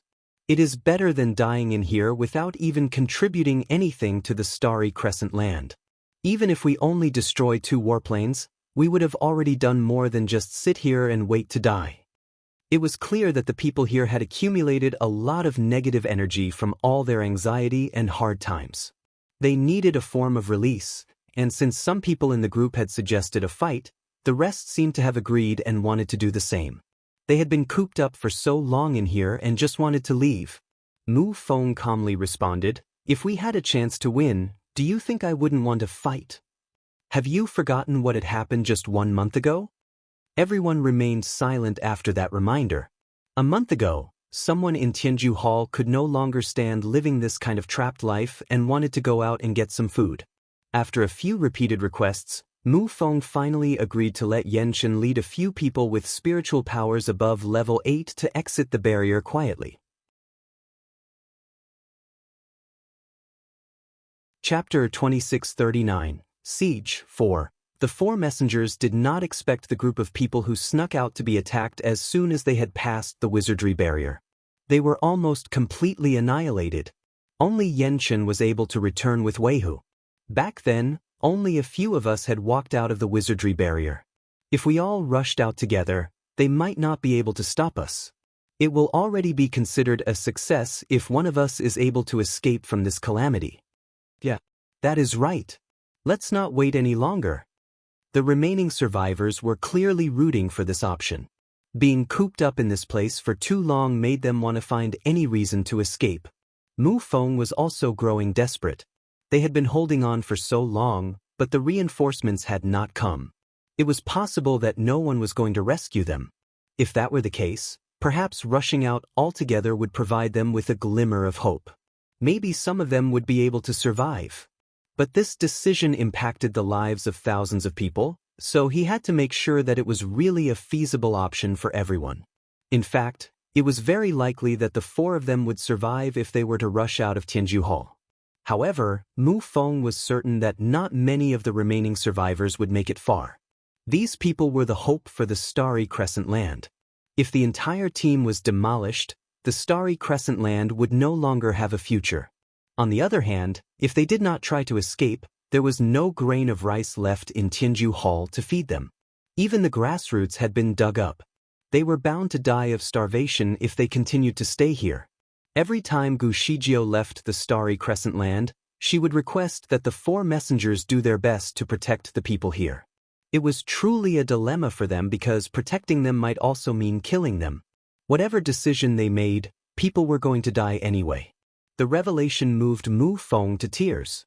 He glanced at the crowd below him and looked at his three brothers again in search of a solution. Mu Lei and the other messengers have been feeling miserable as well. They also wanted to leave the place, regardless of the consequences. It became clear from the facial expressions of the other messengers that they had made up their minds to fight till the end with these people. If they were destined to die, they would at least make sure their lives meant something at the very end. Mu Feng's attention then moved to Gu Kanmo, Yenchen, and his other close comrades. He was looking for their approval and support to move forward with the plan. Let's do it. Gu Kanmo and Yenchen responded together. They both looked desperate to do something for the team. Mu Feng closed his eyes and took a deep breath. Okay, let's fight. Since everyone agreed with the idea of rushing out of Tianju Hall, the team started to pack their things and went to say their final words to their companions and relatives. After all, it was very likely that they would all perish tonight. But at least they would die with their loved ones. After some time, the four messengers, Gu Kanmo, and the rest of the leaders stood in the square. They were waiting for the others to say their goodbyes and gather here once they were ready. After that, they would open the wizardry barrier and rush out altogether to distract the enemy. As time passed, the people slowly grouped at the square. The three emperors of the different kingdoms had also come to the square under the protection of their respective subordinates. In fact, the three of them were very skillful and could significantly influence the battle. They were no longer dressed in their robes, but instead wore an attire that was suitable for a fight. As leaders, they should set a good example and be willing to sacrifice their lives for their people. Watching the respective emperors ready themselves for battle had hit everyone right in the heart. It was certainly a possible reality that none of them would live another day. The tragic atmosphere spread throughout the square like wildfire. Qian Lingyu, the emperor of Haoyue Kingdom, drank some water from a bowl and then slammed it on the ground. He announced, "Everyone, let us gather on Huangquan Road. Everyone needs to contribute to the fight. Even if we can only destroy one warplane, it would already be considered a success. Okay, let's assemble on Huangquan Road. Let's give them a fight." Everyone raised their bowls and finished their water. They raised the bowl in their hands and were about to smash it on the ground as well, but were interrupted by a sudden breeze in the air. Someone asked, "What are you all doing?" The sound of this person's voice was cold but pleasant to hear. Even though Mu Feng still held the bowl in his hand at the time when this person spoke, the bowl slipped and fell to the ground. He quickly looked up to see who it was that had spoken. He saw a new face in the square. This person was dressed in white and had a powerful aura that was accompanied by a beautiful face. It was none other than Gu Shijio. Their lord was finally back. Pack! Pack! Pack! Countless bowls fell to the ground, and numerous pairs of eyes were focused on the lord. The people did not even dare to blink their eyes as they were worried that it could just be a dream. Perhaps, the lord would disappear if they were to get distracted for even a second. The entire square was silent as the people held their breaths. Chapter 2640. Between the real and the fake, some of the people here had never met Gu Shijio, but her aura made it clear to them that she was someone significant. Having been trapped for such a long time without food made them look pale and weak in comparison to her. To make matters worse, the people did not even bother to do their laundry or clean themselves, which only made them look worse. In some ways, they resembled beggars on the streets. Meanwhile, there was a faint circle of light that encapsulated Gu Shijio, giving her an aura of supremacy. "My lord!" Mu Feng could no longer keep his composure. In fact, his legs grew weak as soon as he saw her. "My lord! My lord! My lord!" Those who knew her had immediately addressed her out loud. Most of them were already kneeling on the ground, and some even started crying. They were completely at a loss for words. Others among the crowd could not believe their eyes and kept rubbing them. Meanwhile, some even started to dance out of excitement. In a plethora of different responses, there were also a few people who actually passed out, as they could not suppress their overwhelming joy. In the end, a huge part of the crowd was already kneeling on the ground. Their lord was finally here to save them all. Tears started rolling in Gu Zijia's eyes. Her friends, and most importantly, her people, had been through so much pain. She looked at their pale faces and sighed. I am sorry for coming back so late. She made amends by bringing them the most precious thing they needed now, food. Gu Shijio assumed that most of the people in Tianju Hall must be starving, so before she left the base of the Blue Fox family, she actually went to the grain store first. The store was heavily guarded, but these soldiers posed no threat to Gu Shijio at all. She defeated them all rather easily and took everything that she could find in the store. As a great deity, her storage space had also increased along with her spiritual power. She could easily store tons of food in her sleeves, so she decided to take everything they had, including some vegetables from another store. There were plenty of vegetables and meat, along with even a wide selection of dressings and spices. Conveniently, she cleared out the entire store and brought the supplies to Tianju Hall. Bustling waves of excitement spread across the hungered people as soon as they saw what she had for them in her bag. Soon, clouds of smoke rose from the open kitchen chimneys in the area, and pots and pans could be heard clanking about. Even though not every one of them knew how to cook, most of the people found themselves in the kitchen. Some were in charge of cleaning the rice while others were busy washing, picking, and frying the vegetables. Meanwhile, the rest had to cut and grill the meat that Gu Shijio brought with her. Since the kitchen knives were too blunt, some people actually offered to use their swords and weapons to cut the meat and vegetables. The lack of food had driven these people to the point of desperation earlier. After all, most of them were just mortals with flesh and bones. It had been too long since they last had a proper meal. Most of them had been surviving on grass and roots for quite some time. All they wanted was to get to taste some real food. All these people used to live very comfortable lives prior to the invasion of these iron machines. There was never a shortage of food or good clothing. Their only concern in the past was about how good their food tasted, and whether the texture and presentation were apparent. Nonetheless, their perception of food changed drastically now. A soft, hot bun would already make them very happy after months of starvation. Everyone was busy with the preparations as they wanted to eat as soon as they could. Gu Shijio spoke to the 4 messengers as soon as the opportunity arrived. Excited, their face turned slightly red, and they even stammered as they spoke.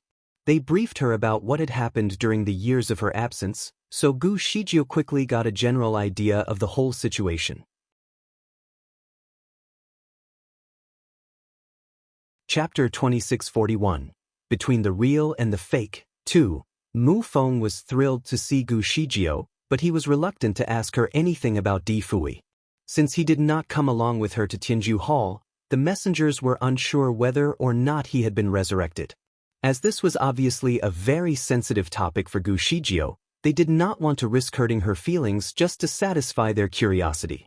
She took a long time to get over Di Fui, so they did not think it was appropriate to mention anything about the past. In fact, they did not even ask how Gu Shijio had been for the past 2 years. While talking to them, Gu Shijio suddenly saw something that caught her attention. She was looking at Yan Chen was busy cooking in an open kitchen. He was not alone. There was a lady in a pink dress standing beside him. The woman's eyes were big and bright, which fully complemented her small, pinkish lips. When she smiled, her 2 dimples were very apparent. The woman looked like Lan Weihu. Was Lan Weihu really there, helping Yan Chen with the fire while he cooked? They were obviously having a good time together in the kitchen. Gu Shijio also noticed something else about Lan Weihu. While most of the people looked weak and starved, Lan Weihu looked just as healthy as ever, only slightly slimmer. She also kept looking at Gu Shijio but seemed to be afraid to approach her. Therefore, Gu Shijio decided to make the first move. Both Yan Chen and Lan Weihu were close friends of hers. After all, they had been through so many hardships and fought so many battles together back in school. To Gu Shijio they were more than just friends. Although Gu Shijio had become the Lord, she never ceased to visit them whenever she was in the lower bound. All 3 of them had forged a strong bond over the years and maintained it quite well despite their different schedules. The lovely couple had been trying to have a baby, but could not, which was probably somehow related to Lan Weihe's bloodline in the Blue Fox family. She was eager to be a mother and to share a child together with the man she loved, but their attempts always ended in vain. In the past, Gu Shijio had tried to examine her health condition and even offered her some supplements to help her become better prepared for pregnancy. Nonetheless, nothing seemed to be able to turn things around. Luckily, both Yan Chen and Lan Weihu had achieved a level 9 spiritual power. In return, their lifespan had been greatly increased as well. They could live for at least 1,000 years, so Yan Chen was not worried about having a baby for now. He often told Lan Weihu that there was plenty of time in the future, so there was no need to rush. They were genuinely a very loving and blissful couple. Sometimes, Gu Shijio wished that she could have a love story that was just the same as theirs.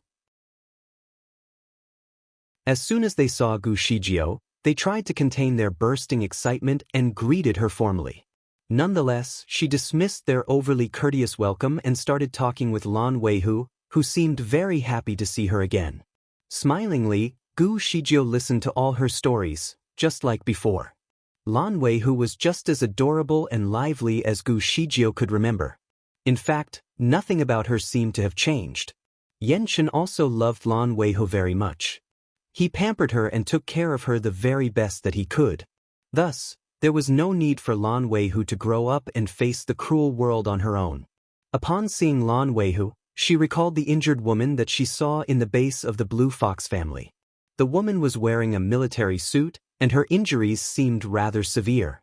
She looked despaired and unhappy, which was a completely different personality trait from what Gu Shijio knew Lan Weihu to possess.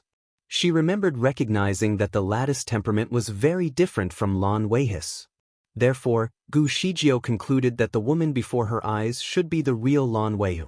Nonetheless, she still wondered who was the woman in the military suit. Could she be Lan Weihu's relative? Was it only a coincidence that they shared the same look? Many questions had arisen, but Gu Shijio had to wait for the right time to ask them. All of a sudden, Lan Weihu's bloated belly had caught Gu Zijia's attention. "Weihu, are you pregnant?" Lan Weihu blushed crimson as she nodded enthusiastically. "Yes, for 3 months now." "Congratulations. Both of you deserve the best." Gu Shijio was so happy for her. She knew how much Lan Weihu wanted a baby. While they spoke, Yan Chen was sitting quietly at the side, seemingly preoccupied. He was never the talkative type, but today he was unusually quiet. Chapter 2642, Between the Real and the Fake. 3. The only interaction Gu Shijio had with Yan Chen was a formal greeting, and nothing more. When the opportunity presented itself during her conversation with Lan Weihu, Gu Shijio casually asked her, "Weihu, do you happen to have a sister who looks exactly like you?"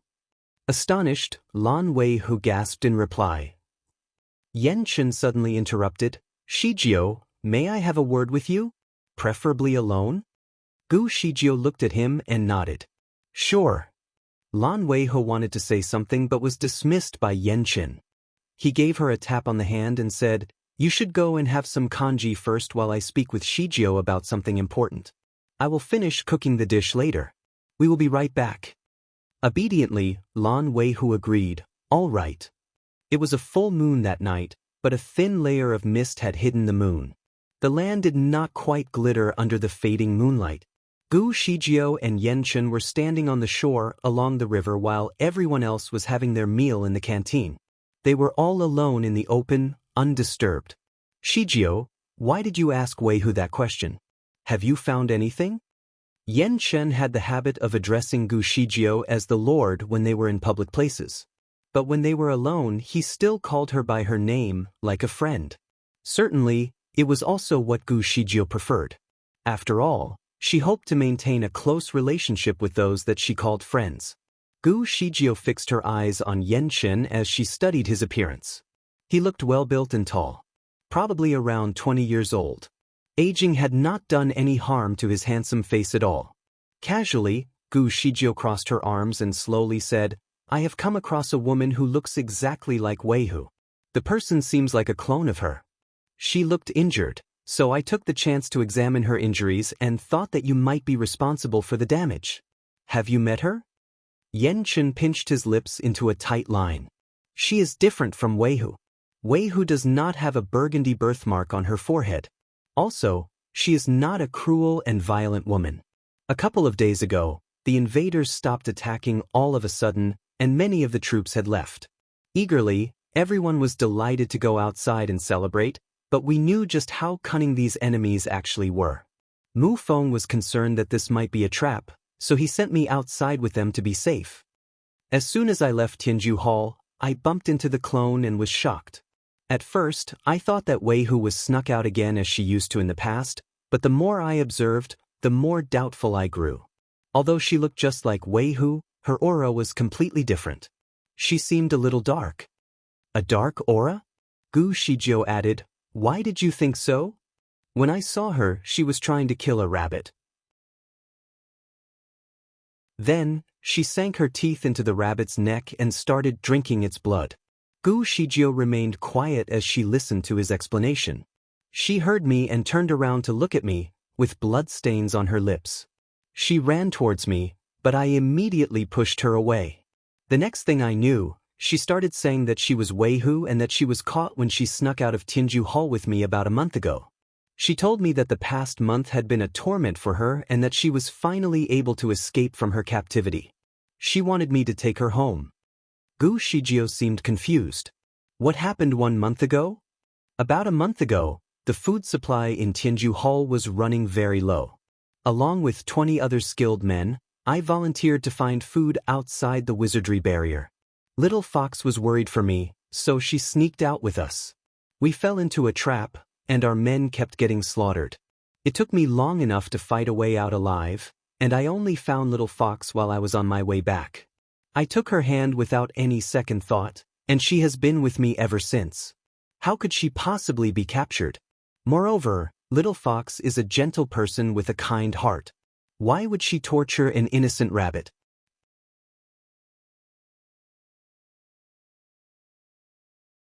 Chapter 2643, Between the Real and the Fake 4. The woman lied to me. Nothing that she said ever made any sense. I asked her questions about things that only Little Fox and I knew, but she could not answer anything.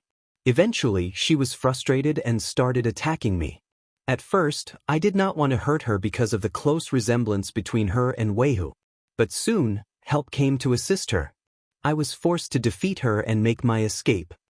Gu Shijiu asked Yenshin a few more questions and did not find anything to be suspicious about. She agreed that the injured woman that she saw was indeed different from Lan Weihu. Perhaps, the woman was only a puppet created by the people from the Blue Fox planet. It was highly likely, as their technology was clearly more advanced than what they had in the Starry Crescent Land. Nonetheless, there was still a chance that the lady was a distant relative of Lan Weihu since she was still part of the Blue Fox family. Although this matter was important, Gu Shijiu had to leave as she had many other things to attend to for now. Meanwhile, Yenshin stood where he was and looked at his own hands, blankly. The woman was clearly not Lan Weihu, but his heart ached for her as soon as he hit her. He had an involuntary urge to carry her in his hands the moment she collapsed. The feeling stuck with him until now. He stood gazing at the moon, contemplating the recent events. Suddenly he noticed something. Who is that? He turned around abruptly to check. Yenshin, it is me. Lan Weihu appeared from behind a tree and ran towards him. Don't run so fast. You are pregnant now, so you have to be more careful. Yenshin quickly grabbed her hand. Lan Weihu was smiling at him very sweetly. I know. I will be careful. This baby did not come easy. It belongs to the Yen family. Little Fox, you do know that I don't care about my family name, right? I only care about the baby because it is ours. I know. I know, Lan Weihu reassured while grasping his arm tightly in hers. Her smile was exceptionally bright, even under the pale moonlight. Her cheeks blushed crimson with delight at his care for her. Yenshin found her so beautiful that even the brightest stars of the night were incomparable to the starlight in her eyes. Her full, pouty lips were as red as 2 rose petals. With her eyes closed, she moved her lips closer toward him as an invitation for him to come forward. Yenshin would usually go for the kiss, but now he did not feel like it. Lan Weihu waited for a moment, but she soon realized that nothing touched her lips. Yenshin, She opened her eyes and pleaded. Yen-Chen only caressed her forehead gently and said, "All right, let's go back and eat something." He wanted to guide her back, but she stopped to ask him a question.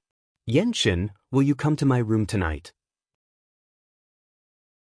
Yen-Chen hesitated to reply. Ever since Lan Weihe was pregnant, he decided that they should sleep in separate rooms for the sake of their baby's well-being.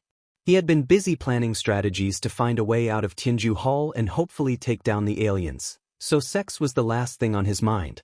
Lan Weihe was obviously inviting him for sex tonight. He thought about it for a moment and decided to turn her down. "Silly, you have a baby now. We shall not. We can still do it." Lan Weihe stared at him with her watery eyes and continued, "The first 3 months of the pregnancy are dangerous, but it's safe after the first trimester. As long as we do it carefully, the baby will be fine." Yen-Chen was a little surprised. "Who told you that?" He had never heard of the theory before. Lan Weihe paused for a little before she smilingly replied, "Shijio told me so. Would you doubt her?" Gu Shijio was known to be highly skilled in medicine, so anything that she said would usually be right. Yen-Chen was a little caught off guard by Lan Weihe's desperate request. Tears were already rolling in her eyes because he seemed to have rejected her. "Yen-Chen, don't you miss me at all?" She then tiptoed to get closer to him.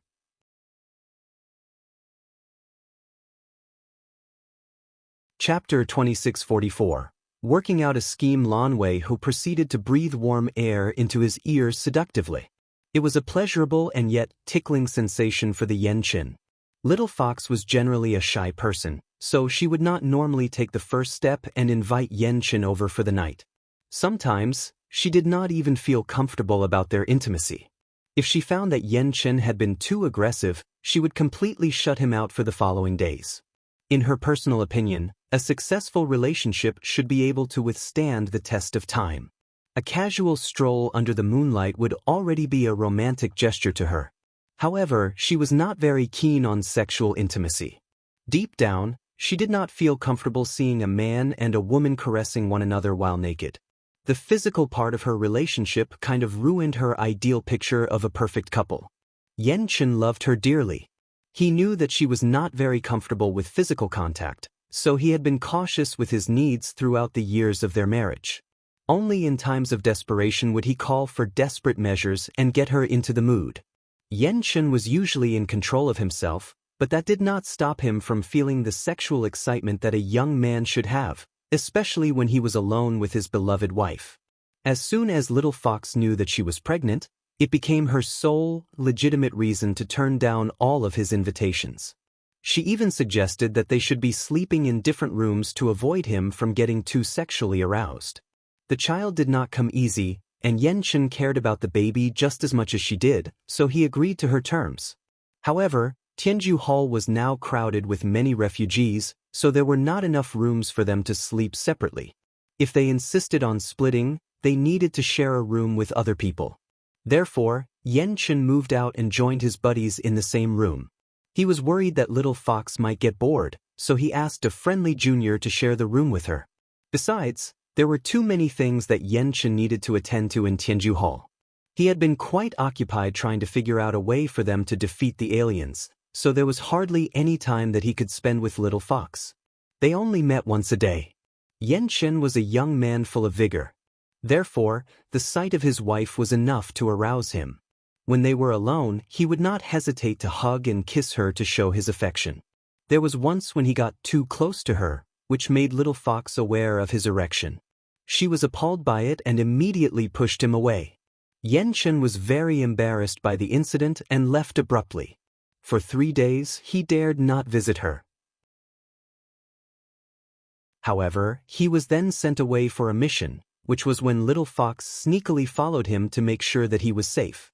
Ever since their return, Little Fox seemed to finally understand her husband's needs and started taking more initiative to please him. However, Yen-Chen's injuries had prevented him from sharing any forms of intimacy. Also, his juniors and brothers had all died during the mission, so he had been feeling quite down lately about the loss of his comrades. Therefore, he chose to ignore all of Little Fox's sexual hints. In fact, He was not quite interested in any intimate engagements with her at the moment. Little Fox was obviously inviting him to bed right now, but he was not excited about it at all. He caressed her hair gently and said, "Go and have some food and then have a good rest. I need to see Principal Gu and discuss some matters with him." He then turned and left swiftly. Bewildered, Lan Wei who stood alone and watched as his figure disappeared in the dark. After a while, she put her hand on her tummy and gently caressed the baby. With a sigh, she slowly left. It was their first proper meal in 3 months. Everyone indulged in the feast. Gu Shijio had kept the meat from them, so the first meal was only vegetables and congee. She told them that it would not be good for their digestive systems since they had been starving for so long. Since they were so hungry, even the vegetables alone tasted amazing. The amount of food that Gu Shijio brought was enough to feed everyone fairly well.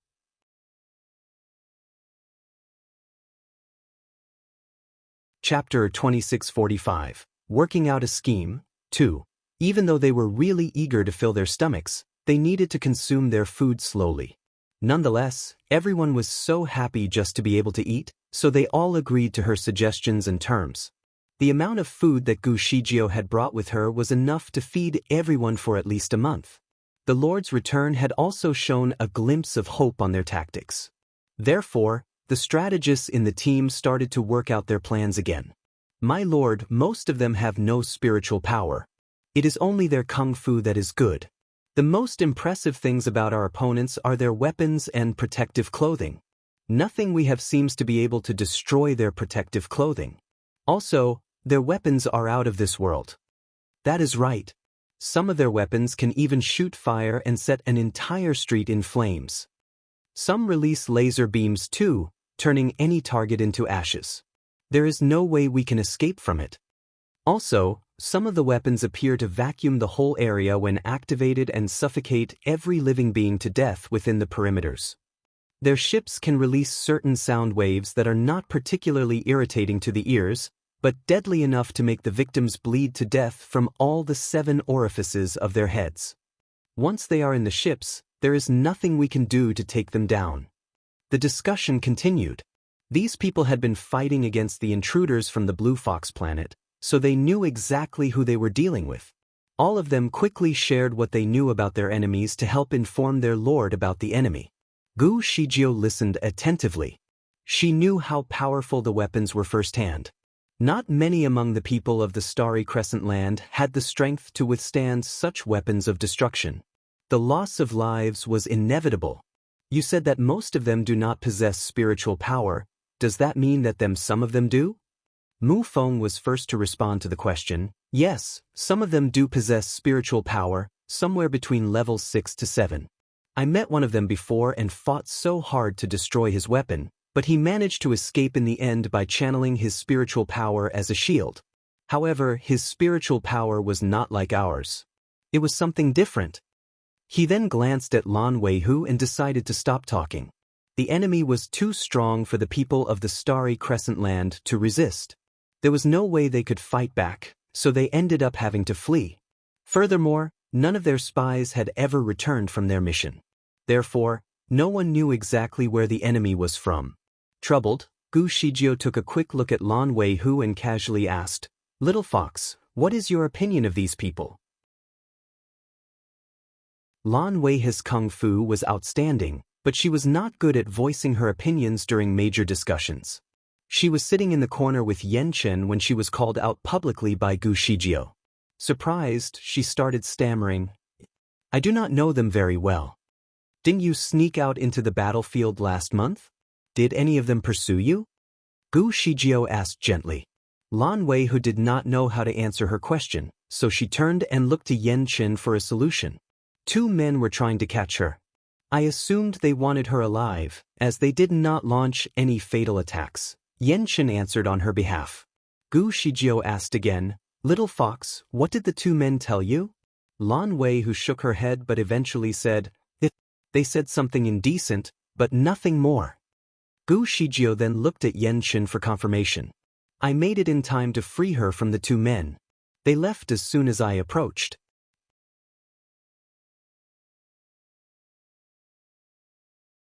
Chapter 2646, Working Out a Scheme, 3. Since they were obviously without a ship, did you go after them? Yen Chen shook his head. Little Fox was hurt and clearly shocked by the incident. The two men possessed spiritual power, and I suspected that their weapons might be too powerful for me to handle, so I did not chase them. Many follow-up questions arose as Gu Shijio did not quite understand. Lan Weihu was the daughter of the high priest from the Blue Fox family. She had been quite close with them for the past few years, enough to earn her respect from the community. As far as Gu Shijio was concerned, the people of the Blue Fox planet did not possess any spiritual power. As for the Blue Fox family that had been taking refuge in the starry crescent land for thousands of years, their spiritual power was the result of their meditation and practice over time. The men who went after Lan Weihu should be members of the Blue Fox family as well, so they should know about Lan Weihu. She could understand why they wanted to keep Lan Weihu alive, but she did not understand why they harassed her. Moreover, Lan Weihu once told her that she had a certain connection to the people of her own family. A touch was enough for her to tell her people apart. These two men had injured and even harassed her. There was no reason that Lan Weihu could not recognize them. So why was she refusing to tell them the truth? Was she worried that things might become complicated for her if she spilled the secret of her Blue Fox family? Although the reason was legitimate, Lan Weihu was not the kind of person who would hide the truth away from Gu Shijio. Little Fox, have you tried contacting your people? Gu Shijio suddenly asked again. After a pause, Lan Weihu slowly said, No, I have not been in touch for more than a year. I have no idea how they are doing right now. Yen Chen agreed with her. We have not visited the base of the Blue Fox family for over a year now. We wanted to go, but had to postpone our plans due to the invasion. Gu Shijio looked around her and asked, Is there anyone here from the Blue Fox family? I am the only one, Lan Weihu answered grimly. Gu Kanmo sighed. The Blue Fox family has always been an independent community that hardly interacts with the outside world. I have not seen Lan Yu in a long while. There is no way for us to communicate with them as well. Furthermore, the base of the Blue Fox family is guarded with its own wizardry barrier. I believe that Lan Yu is capable enough to keep the invaders out. Perhaps they have not fallen into the hands of our enemy yet. No, the Blue Fox family has fallen, Gu Shijio reassured firmly. As she uttered those words, she was looking carefully at Lan Weihu and trying to observe her reaction. The crowd gasped in astonishment by the revelation, and Lan Weihu's face turned pale. Gu Shijio looked at her sternly, making her feel rather uncomfortable. She looked at Gu Shijio with her big watery eyes and said in a trembling voice, My lord, have you visited them? Has their defense been breached? The base of our enemy is right where the Blue Fox family is located. The news was startling to all who were present. They gasped in astonishment. Gu Shijio continued to observe Lan Weihu. She was holding Yen Chen's finger very tightly, seemingly worried. Oh, my dear people. Gu Shijio shook her head but said nothing more. Lan Weihu was even more worried by now. Her eyes were already soaked with tears. Little Fox, if you are really worried about them, I can take you to the base tomorrow, Gu Shijio offered. I am going with her, Yen Chen volunteered. He was worried for her safety, but he also knew that there was no way he could stop her from visiting her people in such times of distress. Lan Weihu did not answer immediately. She bit her lips nervously and said, The people from the outside are so powerful. Also, the base of the Blue Fox family is so far away from here. My lord, you need to stay here and look after these people. How can I selfishly take you away and put you in danger again?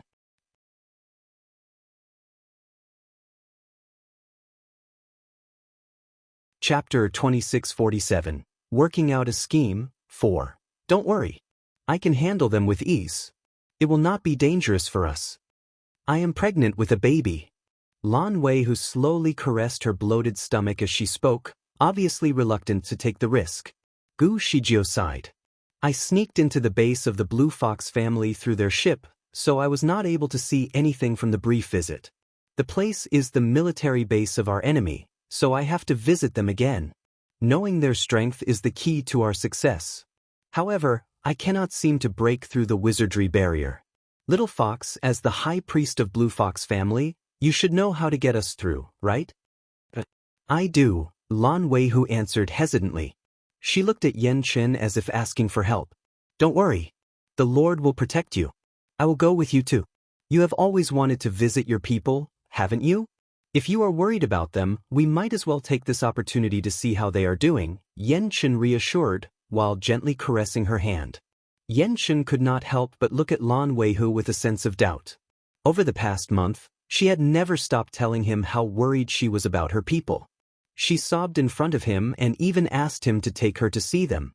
However, when Gu Shijio finally offered to take her there, Lan Weihu unexpectedly refused, despite the guarantees on her safety. With all the looks that she was receiving, Lan Weihu knew she had to take the offer. She took a deep breath and finally said, "All right. We shall go tomorrow." All of a sudden, their discussion was interrupted by a spy. "My lord, the strange ships have suddenly left us. They are no longer even attacking us." Gu Shijio nodded approvingly. Gu Kanmo seemed relieved at the news, but not entirely at ease. "My lord, they did the same a month ago. They withdrew their troops all of a sudden, but it was all a part of their plan to lure us out. We lost dozens of men that day. I am afraid that they are using the same tactic again. Don't worry. They must have sensed the danger and thought that I might destroy another dozen of their remaining ships. They need a safer place to plan their comeback." Gu Kanmo looked at her in utter disbelief. "My lord, you destroyed a dozen of their ships?" Gu Shijio acknowledged his question with a nod and told them about her experience with the troops. The people were becoming more and more excited. They finally knew that the ships were not indestructible, after all. The sense of victory started to emerge among them. The more they spoke, the darker the sky grew. Gu Shijio offered to strengthen the wizardry barrier around Tianju Hall, as she could repair the broken barrier much better than Mu Feng did. Finally, the wizardry barrier was restored to its original force. It had been a long day for Gu Shijio, so she decided to go back and have a rest after re-establishing the barrier. Gu Kanmo offered her the best guest room to stay the night, but she refused. Instead, she chose to return to the place where Di Fui had once stayed. Mu Feng and his fellow comrades built the place, but when everything about Di Fui was wiped away, they could not remember whom they built it for. As soon as their memories were restored, the haunting melancholia took over. Anyway, Gu Shijio did not want any company tonight and entered the house alone.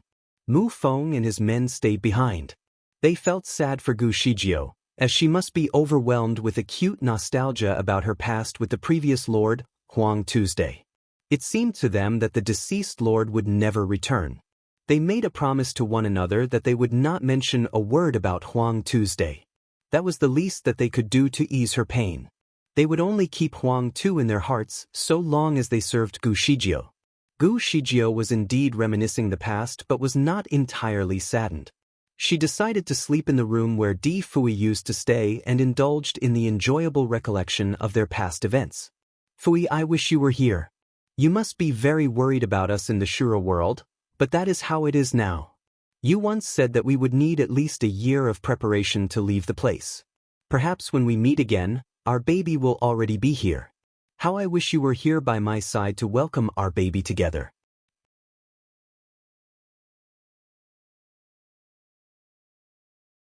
Chapter 2648. Had she misread the sign?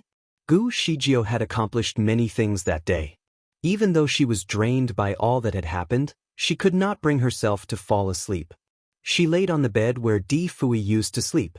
Centuries had passed since the last time he laid there, so his scent was no longer traceable. However, all the furniture and arrangements of the room still reminded her of the past. The covers clung to her soft skin comfortably, but she found herself rolling around in bed. Since the cover once belonged to Di Fui, it was not surprising that it was of the highest quality. Everything that he used and owned would always be the best quality. Even after all these years, the cover still felt very soft and warm, reminding her of a wonderful summer day. "Fui, do you miss me? You must be very anxious now. Perhaps it is time for you to feel how difficult it is to look for someone." In the dark, a smile seemed to appear on her face. To her people, she was the mighty lord.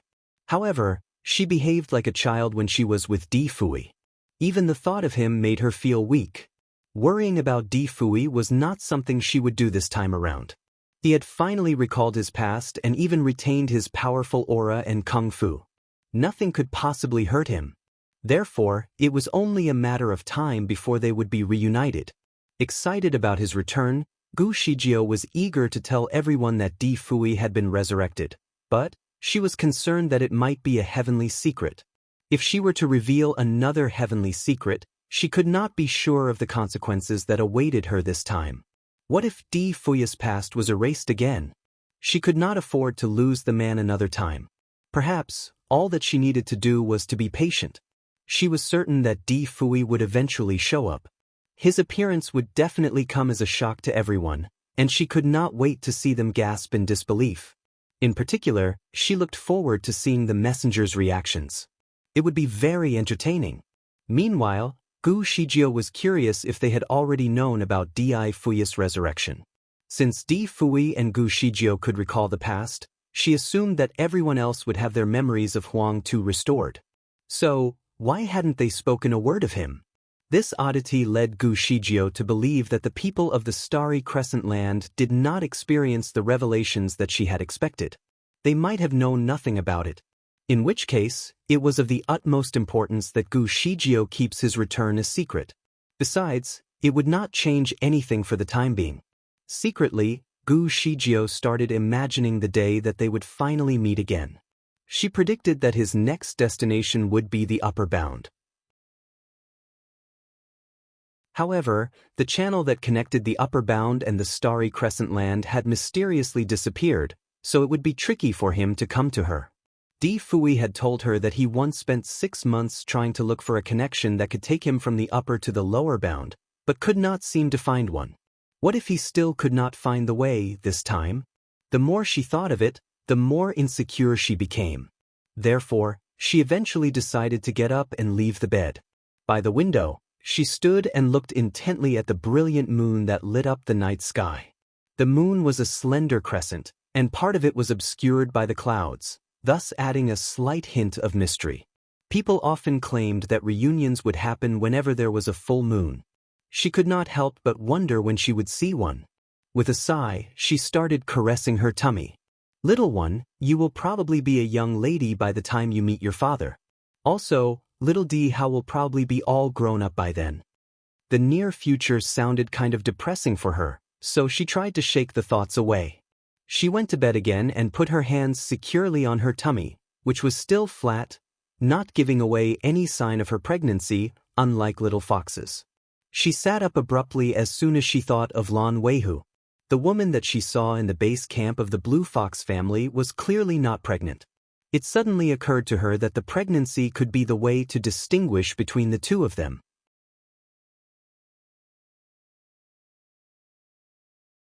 Chapter 2649. Had she misread the sign? 2. Initially, Gu Shijio suspected that the Lan Weihu in Tianju Hall was a clone or an imposter. Likewise, she believed that the injured woman in the Blue Fox family's base was the genuine Lan Weihu. However, she did not have enough evidence to make a sound conclusion. The sudden realization that she had found a way to distinguish the two startled her. She decided to teleport to Yenchen right away so that she could discuss the matter with him. Yenchen was currently residing with one of the disciples of Tianju Hall. Just when Gu Shijio was about to arrive, a woman could be seen approaching Yenchen urgently. "Brother Yen, little fox is not feeling very well. You should go and check on her."